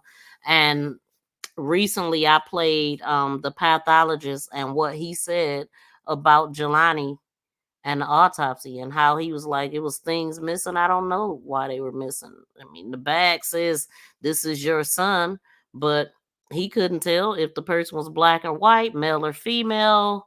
He wasn't even sure if it was him. That's what he said. Like a name on a body bag, but not a toe tag. It was a mess. A mess. Femur bone missing, jawbone missing. All of this stuff was done in autopsies clearly to hide what they had done. I believe organs and all kind of stuff. And the same thing could be with Javion. And why I'm thinking about it, let me tell y'all something. When Jelani's clothes was found at a place called ADM. And ADM Grain. Do y'all know when I was looking for the location of TNR, ADM Grain is in that getting there? Like I seen it, and it made me think instantly of Jelani. And then I thought about the company. Like, what? Like, This is the area, as a matter of fact, if I said it wrong, this is the area where the bored white girls found his clothing folded between rocks after it had been searched and nobody else found them. But the guy who was there when they went to that location, and he worked there, but he was also in the search. He told the girls, go search over there where they haven't searched that yet. And bam, they found his clothes. Yeah. Who was he talking to? Who was he possibly texting? What was said in any of the messages? His mother says this clearly goes far beyond the legal purchase of marijuana. Something changed, right? Something changed. What happened? I don't know. I've been trying to figure it out. You think the answer's on that phone? I do. I believe that it is. That day, Jelani was driving a car he was proud of and careful with, a 2010 white Chrysler 300 he got from his grandfather. He put the car in the shop, got the car painted, got the car repaired, everything, and he paid for it all by himself. On Thursday, 2 days after his disappearance, Carmen says she received an email when a story broke saying her son's car had been found an hour north in Peru, Illinois. She says a detective finally called. I already heard about it, so I'm mad. I'm very upset. And he said, where did you hear about it from? I was like, it's in the newspaper. It's on the news. Carmen scrambled to get to a wooded area near the town's YMCA where police had been searching the car. To me, it's unusual the way his vehicle was. You know, it was off of a parking lot inside. It wasn't like deep into a wood, but it was off a parking lot. That's very unusual to just find a car like that. Investigators recovered several items inside. Some of the clothes he was wearing at the dispensary, a partially smoked marijuana cigar blunt, and Jelani's journal. Was there a clue in what was written inside? Police won't say. We collected a lot of evidence from the vehicle, and we were using a lot of that. They say there's no blood. They say it doesn't look like anything was disturbed. They don't see.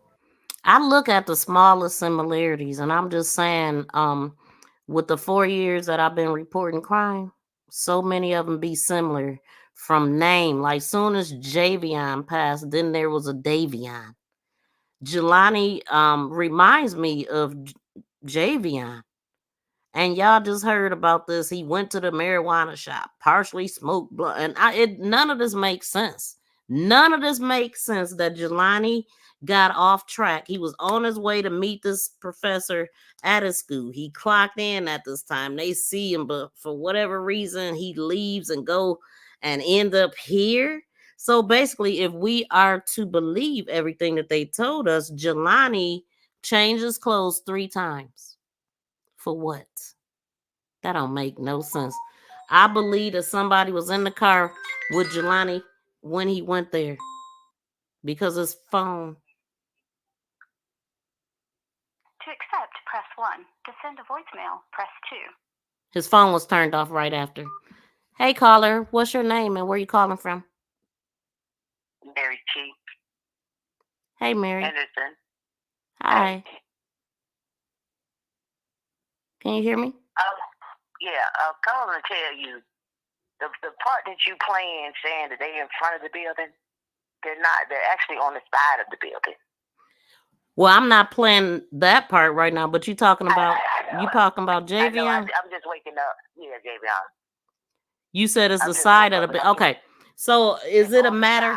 Wait, hold, let me show you this picture. Because is it a matter of just flipping the spots? Because I had already said that either they was parked at this handicap sign or the other one, but they was definitely towards the front of the building because a handicap sign indicates that. So Okay, let me pull it up. Let me tell you. Let me pull up the picture. Uh-huh. All right. You know where you put those 2 images of those 2 vehicles? Yeah. See a driveway that opens the gate. Right. That's where they're at. Wait, right here? I was behind that. Oh, you the one. Okay. So wait a minute. You the one that sent the picture. Okay. So that's what I wanted to ask you. Now, looking at your picture, where were they standing at? Was it behind the handicap sign that we see in front of the green truck where the gate is at, right? Or was it? Is that what you're telling me? Yeah, I need you to turn it around. I can't move it at all. Yeah, I can't move. Oh, well, if you go around that side, because that area is the driveway from the top of the road across from the store. So you have to drop down and then go around. Wait, let me show. I can't make sense of it that way. Looking at this picture, can you see it? Yes. Okay. So the handicap sign that we see, were they in front of it or behind it? Behind it. So on closer to the green trucks. Yeah. Right. And that's what I said. Like, so let me go. Because I said either they were in this spot right here or on the flip side. So let me see if I still got, I might not have the pictures that showed the trucks parked there. Nope, I don't. I took them out.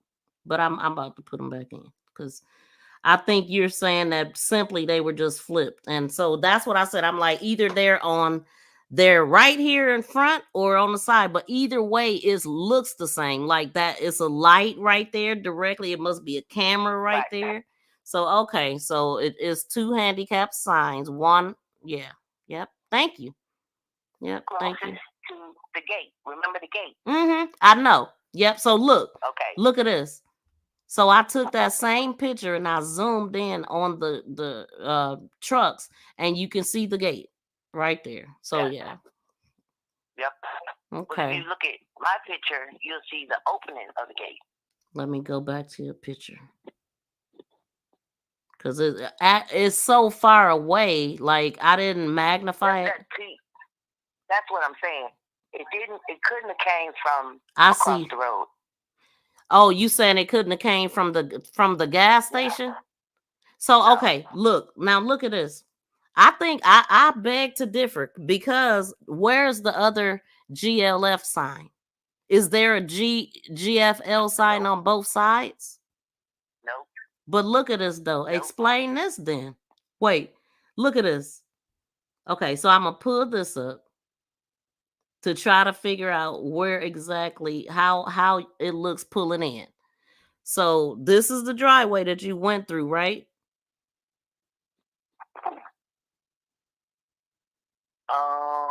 No. That's right across the store, right? It's next door. Do you have another one? I can't tell from right there. This right here. This is what it looked like coming down the street. There's the gas station Shell. Okay, see that? Okay, that's the opening. That's at the top. That's at the top across from the store. Okay, so you make a right down, go down in it. Right. See right here. Let me see. Right here. So once you right here, then you're gonna turn in there, right? And that's what you see, correct? And then if you turn like to the right, yeah, I don't want to confuse people because I think I got it right. I don't. Let me pull this up. Let me look at. I tell you see it better from Google Earth. But it's 4 little driveways right there. Right, the whole like now, I had a whole area view, like to see the front of it. But okay, so let's look at the original picture. Where they at? That's the front. That's the little driveway to the gate for those vehicles you put there. That's not the highway. It's like a little driveway for the trucks. But in your picture, you didn't show us that. I know. That we needed to see exactly like whatever you missing, because it don't make sense to me no other way. So but if you can see the gate. I see the gate, but I'm confused. That's the driveway. Right. So that's where this is at. That's how I'm picturing it. I need to pull that other picture up. Let me do that right now. The picture that I actually have that I took of the trucks, and I want you to tell me if this is where they at or not, because I don't want to confuse people, because I think I know what you're saying.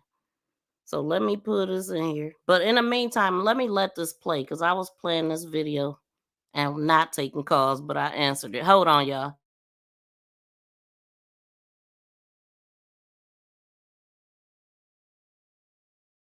Any signs of foul play? Does anything about this make sense? Absolutely not. Nothing makes sense to me. There's nothing about the car being in the wooded area, the city of Peru. I never even heard of the city of Peru until we found the car. Carmen says the car's license plate had been removed. What does that tell you? This is purposeful. And soon there was more. Police conducted an extensive search nearby with dogs, drones, and teams on foot. They found Jelani's wallet a quarter-mile from the car in a residential area. Any money in the wallet? There was no money in the wallet. Any of his credit cards or debit cards? Nope. And he had those things, right? Yes, he did. Did you check the debit card and the credit card? Was there any activity between the time he disappeared? No, I'm not seeing any activity. Nothing. Nothing. With no sign of life, the family was frightened and frustrated and tried to find Jelani on their own. I put out this post on Facebook and I asked anybody who could and will to meet me in Peru. How many people showed up? More people than I expected. They organized a search near the area where the car was found. Volunteers came from as far away as Chicago. Even professional tracking dogs arrived with a handler. They split us up into groups. There was a park across the street from this wooded area. And they found several things, clothes and a gun clip. Carmen called police to process the evidence. And he said to us, they collected what we found, but he doesn't think it had anything to do with Jelani. He thinks it was somebody, a homeless person. Then on Saturday, September 4th, a week and a half after Jelani's disappearance, a partially clad, badly decomposed body was found floating face down under a tree that had fallen into the Illinois River in Peru, 3 miles from the car. Carmen raced to the scene, but says police told her she should not view the body. Didn't even get to look at my baby. I didn't see him, and I wish I would have looked at him. I wish I would have. The body had a double-knotted sweatshirt tied around the waist. Jelani's shorts and sneakers were on a riverbank and contained unidentified DNA, raising even more questions. Using dental records and the family's DNA, it would take an excruciating 19 days for authorities to finally make a positive ID of the body. It was Jelani. But the family was stunned by the official cause of death. It wasn't any type of wound or injury as they expected.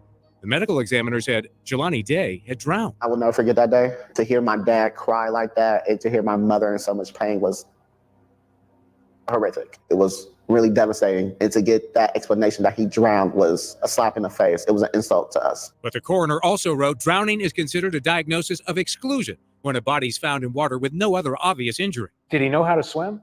Absolutely. He swam in high school.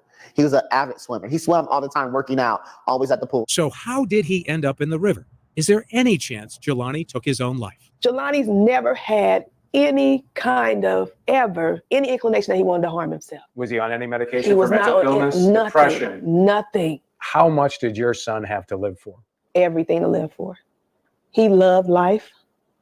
He loved his family. In fact, she says Jelani had recently volunteered to be the donor for his father, who had leukemia and needed a stem cell transplant. He was the most likely match for his dad. And he wanted to do it. He absolutely, yeah. Sadly, Jelani's father passed away 7 months after he did. Justice for Jelani! Justice for Jelani! Carmen Day has accused the Bloomington police of dragging their feet when she first reported Jelani missing. And she says authorities took far too long to identify his body, and they and the media would have worked much harder and faster if her son wasn't black. Bloomington dropped the ball from the beginning. We won't argue with their emotions. If they feel like we're not doing enough, that's how they feel about it.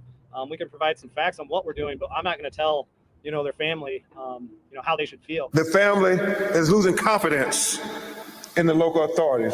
They want answers. Civil rights attorney Ben Crump and Reverend Jesse Jackson are helping in her fight for answers. Throughout this whole ordeal, I try not to be that angry black woman or try not to be in their face and telling them what they need to do because I needed them to look for my child. Bloomington Police and the LaSalle County Coroner both declined our request for an on-camera interview. In a written statement, Bloomington Police told us they would not comment because the case is still an active investigation and the FBI is involved. To the family, it felt like everything was at a standstill. Then, 6 weeks after the body was recovered, a significant clue was found through pure luck. A man was driving on the highway when he pulled off on one of the Bloomington exits to secure a mattress that was tied to the roof of his car. He just happened to look down at the side of the road and saw an iPhone. It was Jelani Day's. What do you want to know from that phone? I want to know who's involved, who was he last texting in his last hours, who was his last conversation with. Through the Freedom of Information Act, we obtained heavily redacted emails from the FBI to Peru police. One is called Extraction Report, Apple iPhone, 23 chats and 17 messages. These details have been cross-referenced from Jelani's contact list. Another notes 6 phone numbers of interest. But a detective also writes nothing crazy on Jelani's phone extraction. The information they have is apparently from Verizon's call records, but they still have not figured out the password and gotten inside the phone to see what was written in the messages. Has anyone come forward to say, yeah, I was talking with Jelani that day on the phone?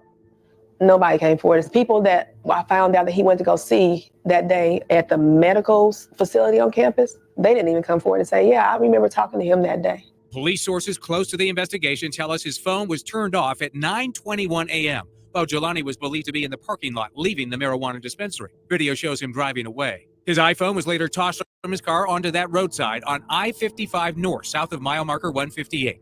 The question is, did Jelani do that, or did someone else? Do you think there are people out there with information? Absolutely. I think people are withholding information for some whatever reason, but I don't care. The Day family has lost a brother, a son, and now a father, but say their will to find justice for Jelani will never wane. And I'm trusting God that everything I'm doing to find out what happened to him will not be in vain. This is not going to be an unsolved mystery.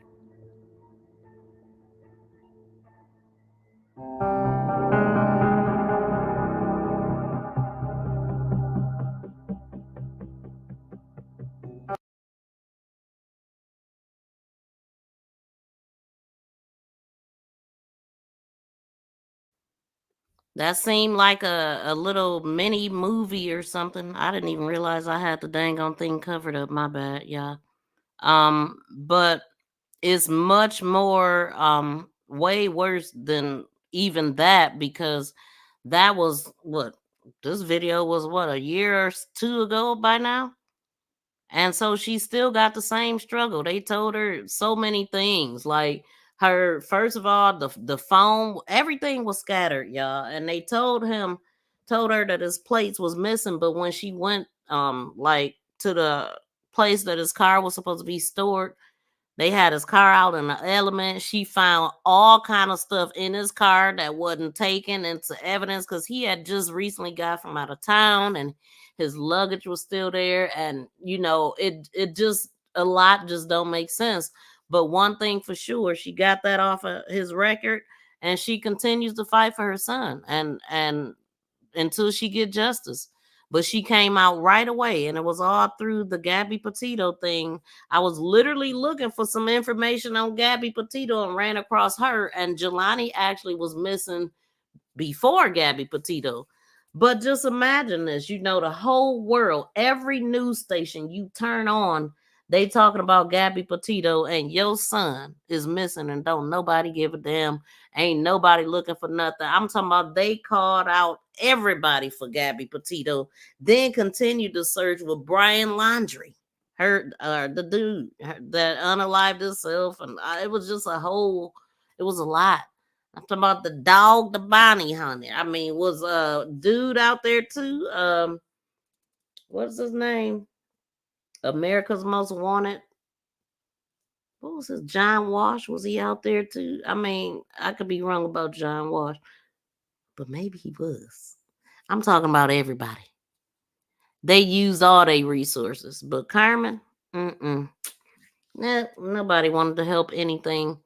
I mean, she made a lot of noise though. She started a foundation. I mean, she's gotten laws changed, and but I'm telling you, these people have given her a hard time. I'm talking about the coroners, the whoever, everybody, law enforcement, coroners, everybody that's supposed to help her. She done been through different attorneys and PIs and just all kind of stuff. You cannot be silent. Can't. You cannot. You cannot. You gotta fight for your child. And you can't wait. You gotta get it while the momentum is still there, because people die every second. You know what I'm saying? There's something horrible happening all the time, and you just want to come out and speak while people care. I care. I always care. Once my heart is on a case, I care forever. But a lot of people don't. And so we got to keep his name alive through his parents. So I am going to reach out, because I want them to tell their story, like, if they can. I'm not sure. I will check, y'all. I will at least do that, because I didn't, I wasn't asking a bunch of questions or anything like that, because I don't want to pressure the parents. But I think it's time.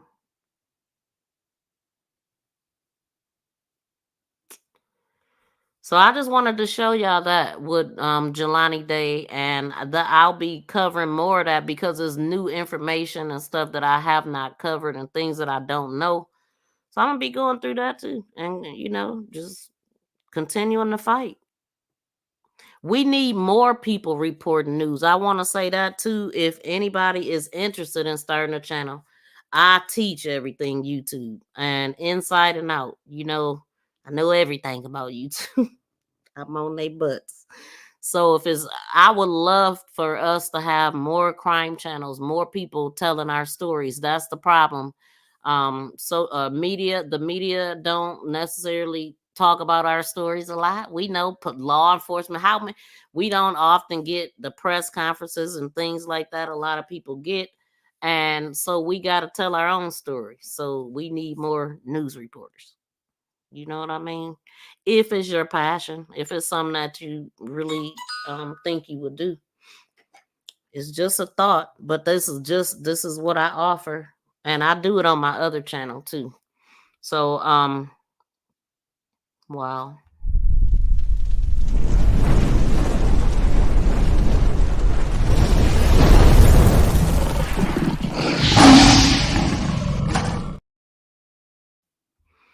Okay, let's see what y'all saying. Okay, so I just, wanted y'all to see that. Man, this is crazy. We need a news station in each state on television. Yeah, we could start. You start with your channel. You could be whatever you want to be on YouTube. You could make your channel as professional as you want. And you own the air right now. You don't need the news stations or anything like that. If you got some people watching you, you could make it as professional and just like the news. We could do all that. Go out, talk to people. Like, yeah, you could do all that right here on YouTube. It's a great place to start at. A great place to learn your skills at. I just sent you something. Okay, I wondered what was that little message, but I did not look. Let's see. Oh shoot, what time is it? 3:58. Let's see. So yeah, that's F and deep. Well, that's not J. Let's see.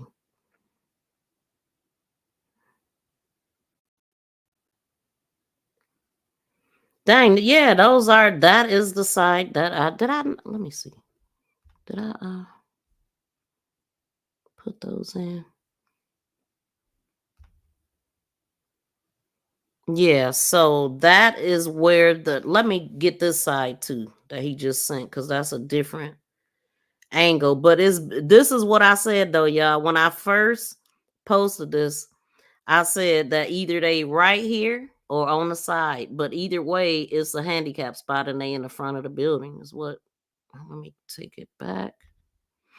So what she was saying is they not in where my name is at. That's not the spot they was in. They was on the flip side, which is where these are at. Wait, y'all know what I'm talking about. The one I just showed y'all. This one. Yep. So we definitely thank her for taking the pictures, the picture and sending it to me. But they stupid. I mean, yeah. They was right there under the light, under the camera. And Green for Life got that footage. Oh, I'm so glad I thought about that. Did y'all know that there's that Google is calling the police on people? Did y'all know that? This man got arrested because Google called the police, because now they back up everything that you take, everything, and it ain't cool, but in this case it was good.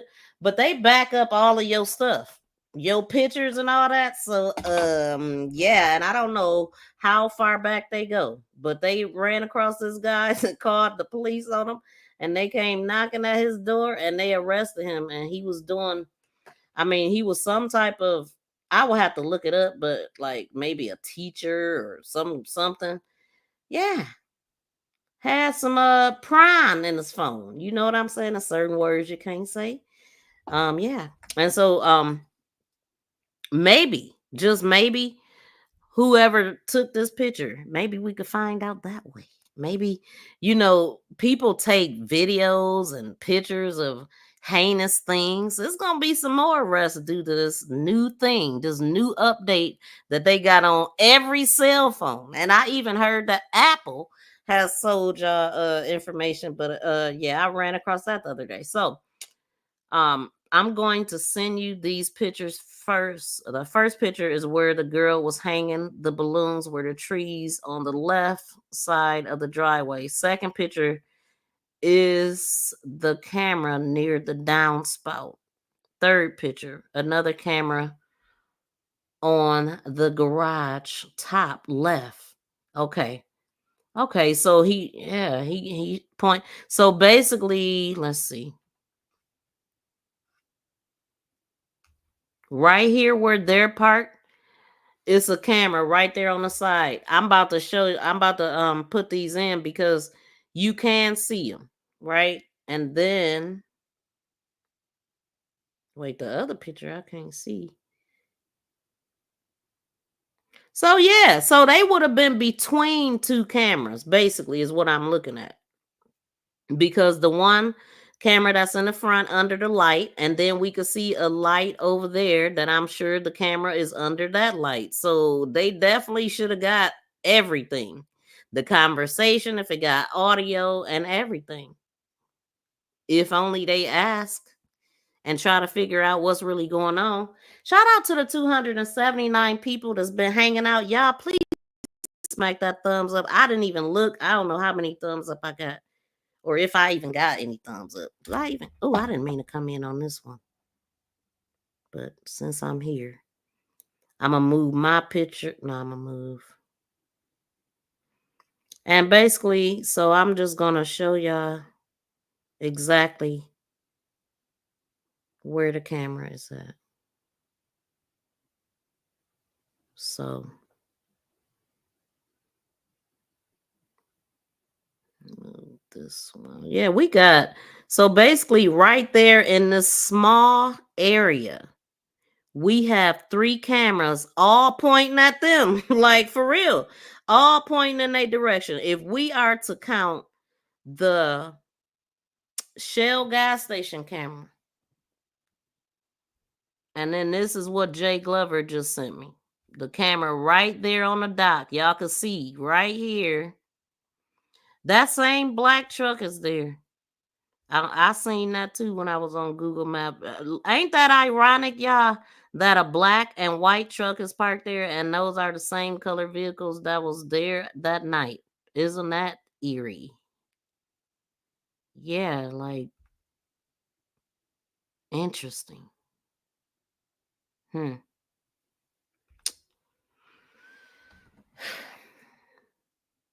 then what else was I looking at? Hold on.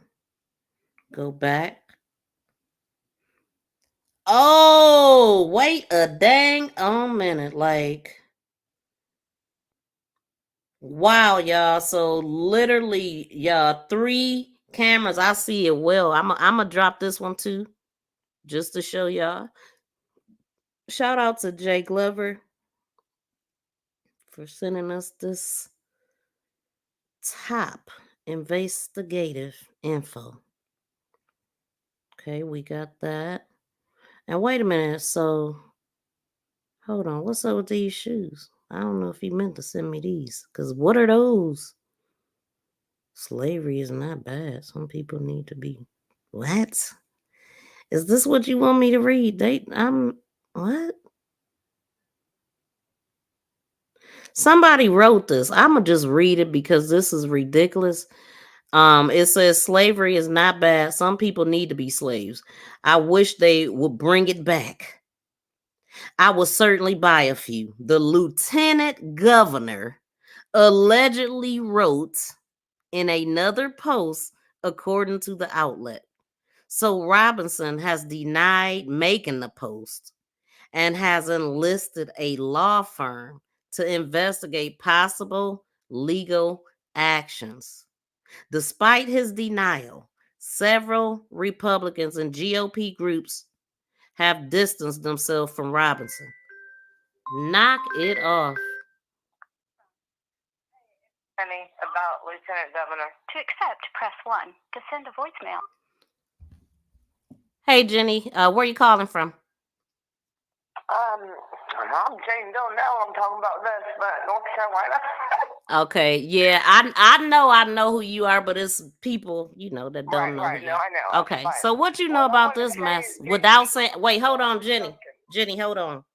No trigger words, no cursing. No, I know. Okay, and stay on topic. Okay. Go ahead. Right, okay, that's what I said. JT Glover, call in. I'm mad at this.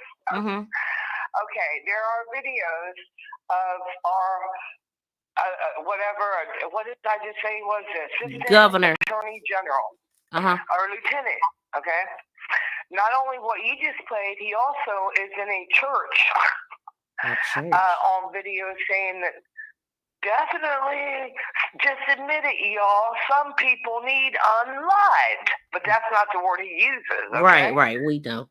I didn't even think about this. Okay, then you go even deeper. Wow. Our I didn't know this. Attorney General, which is Josh Stein, who I have been tagging and everything,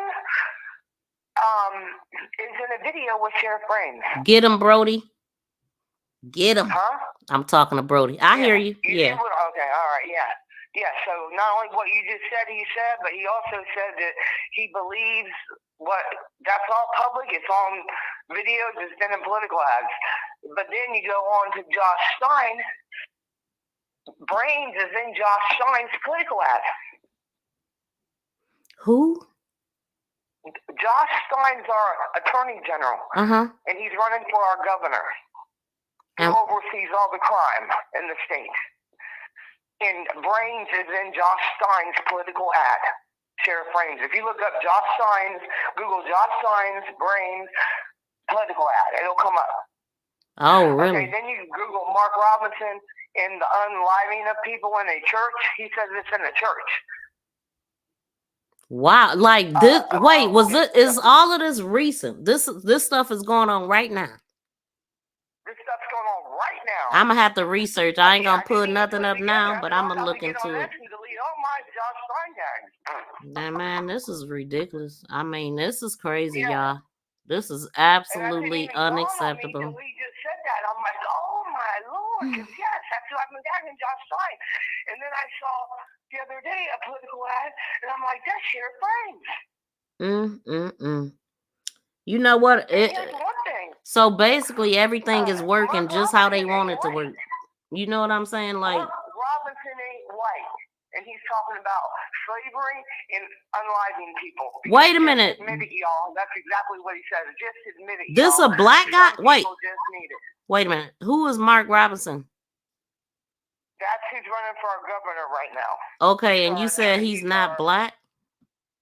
No, he is black. Oh, he is black. You said, about bringing back slaves and unaliving people because they just need unalived. Is exactly what he says. You got to be like, see, this just like what? I ain't about to pull this dumb ass up on my channel, but I'm definitely gonna look. See, when I get to cussing, like this right here, is you just told me. Look, I just can't. These people. That's what I'm saying. It's deeper than we think. Now it's not scarier because, honestly, I do have PTSD and some illnesses, and I'm like, oh my God, they're going to come get me too because people think that these people just they go after white people too that stick up for black people. You feel me? Yeah, just like back in the slavery days. Yeah. I know voices. You can't be scared, right? Because the voice is power. But you look up all that. Look up. But to get the video with Josh Stein, just put Josh Stein's political ad with Sheriff Brains. It comes right up. All right, I'm definitely gonna do my homework later on. I don't feel like dealing with it. I can't deal with these idiots. On air, remember the word I said? Okay, that's what he says. Wow. In a church. These people are black. I cannot. They ain't. I don't know what they are, man. Empress, I seen you said you was gonna call somebody. Okay. All right. Wild. I just have to say that because I can let you ring your text. The MAGA people. Okay. Thank you. That's what it is right there. Awesome. Thanks for calling. Because the only people I'm disgusted again. Little stuff is old white white people. We can't save the world. There's too many ignorant people in it. God dang. Okay, thanks, Jen. All right. Bye. I'm gonna get off here before I say something illegal. And I'm gonna hang up on you. All right, bye. Oh my God, Jay Glover. Wow, like I did not know that. I did not. I don't be following politics like that because they get on my nerves. It's all stupid. I mean, because it just seemed like nothing works out the way it should. What a mess they've created upon their heads, anyone involved. Unreal, y'all. I mean, I know like all my life, my granny, like my granny has said, you know, these the last days. I promise you, it feel like it. Now, anytime the world cannot go forward anymore and they're starting to go back, we must have ran out of time. Are we in the twilight zone? I'm still trying to figure that out. You know what, y'all? I'm gonna get off of here. I'm feeling a little disgusted after hearing that and discouraged and everything. But we gonna continue. Like we gonna continue. But I'm gonna go ahead and get off here because we've been here for almost 3 hours. Hey, Jill Delaney, shout out to my mods in the building. Shout out to the members. Shout out to the new subscribers. Thank y'all so much for tuning in. I appreciate y'all, all the information y'all giving us, and we get, you know, we coming together with a lot of stuff. I mean, just the one thing that Tracy said, you know, that how could Javion be walking back and forth if the gate is closed? Like we have what I believe is that somebody sent him there. Somebody was there when he got there, and I just feel like it was some type of setup. It was something shady. And then somebody lied on me and said that I said, shout out to Lisa, lied on me and said that I said something about Javion getting his door fixed or something. So obviously that's a rumor that's out there that I didn't even know about until I seen that lie. But maybe something like that. Like maybe he got the rope for them to do something with his truck. And like they said, you know, like, well, maybe it was like, you know, you can park here since you're getting some work done. And then he was just like, well, the fact that they lied about it being locked in the gate, and I mean, either if it was locked in the gate, none of the stuff that they said, see, it stops right there.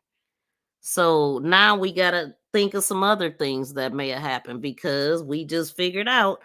I mean, we ain't just figured out. We knew the chief said that, but did not know that from the beginning until somebody they told me the the sheriff said it. So I listened to it and I heard him. So I'm like, okay, he was inside the gate. Okay, but did not think about the fact that if he was locked inside a dang on gate, then he wouldn't have been walking out back and forth, left and right, and disappearing behind a trailer because he would have been locked in the gate. So now we got to figure out something else, Curtis Brames. We need you to tell us the truth. Thank you for typing that name because I sure didn't remember. But yeah, we needed to make sense because it don't. And we just see how we done uncover another lie, y'all. So it's many lies. And this is why you have to constantly listen to stuff, you know? So we need to find out old man really, but I think they did something to him. We need to find that old man. Yes, man. And you know what? I still have, you know what? That's what I'm gonna do. I'm gonna play because I only played a small part of that. That's what I'm gonna do next time we go live. Play that and then look at some other stuff. Let me know if y'all text me what y'all want to look at next. Text me and then anything y'all want me to magnify, look at. Let me know because I have to record that stuff and then do the magnifying glass. So let me know. So a bunch of sellouts and corruption. It's disgusting. Being exposed by TMH for free. So people won't be deceived by any of them. I don't know what TMH is. I'm not sure. I don't know who's sending me something. Scroll to the end. Let's see. Oh shoot, like I'm about to probably kick myself off. I'm already at the end. Historical history of lies. Yeah, ain't nothing has changed, y'all. It's just more hidden. But something about when Trump got in there, it just seemed like, or something about Obama, like, okay, we'll get y'all, a black man to look at, but we gonna take a lot of y'all while he in office. You see what I'm saying? Like,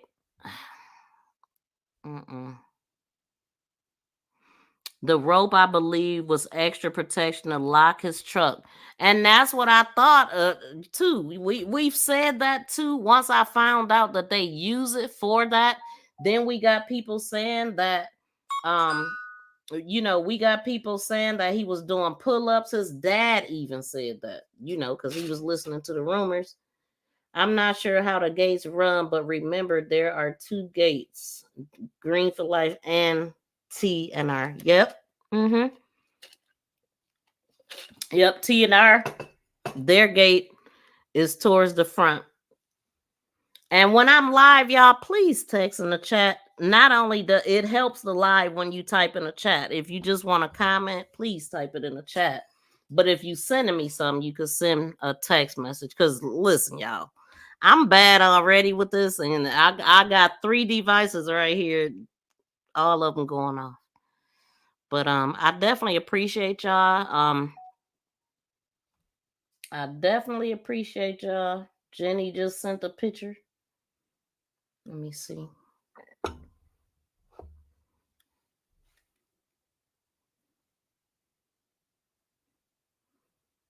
Okay, so I'll look his old funny looking self up. Look like a thumb. But how can we get a copy of the autopsy report? We have to wait. I think in order to get the I'm not sure, but in order to get the Freedom of Information Act, we have to wait until the investigation is over, I'm sure. But I'm gonna reach out to the mom and see. I'm gonna reach out to the mom. BFF, what you laughing at? Oh, because I said he looked like a thumb. Oh my God, he looked like a thumb. But anyway, y'all, let me get off of here because I could think of a whole lot of other stuff to say, but I'm gonna be nice. So anyway, y'all, I will wait for y'all messages to see what y'all want to talk about tomorrow, because I think I'm gonna go live. I'm gonna go live at some point tomorrow. Please subscribe and press that notification bell and thumbs up. Please subscribe. And we're gonna get up out of here. We've been here for 2 hours and 32 minutes. Y'all been hanging out. Shout out to Sleuth Nation. We gonna get up out of here.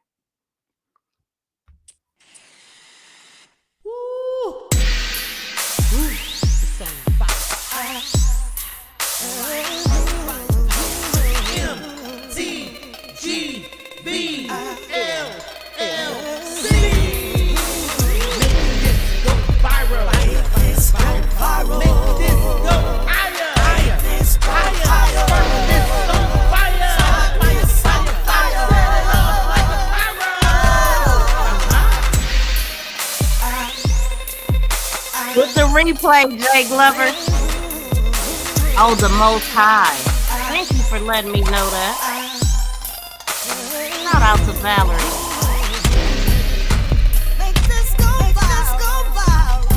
Historical history alive. Shout out to Angela. Y'all, please make sure y'all subscribe to the channel. Shout out to 755 Media and Shandy Cheek Music. Go viral.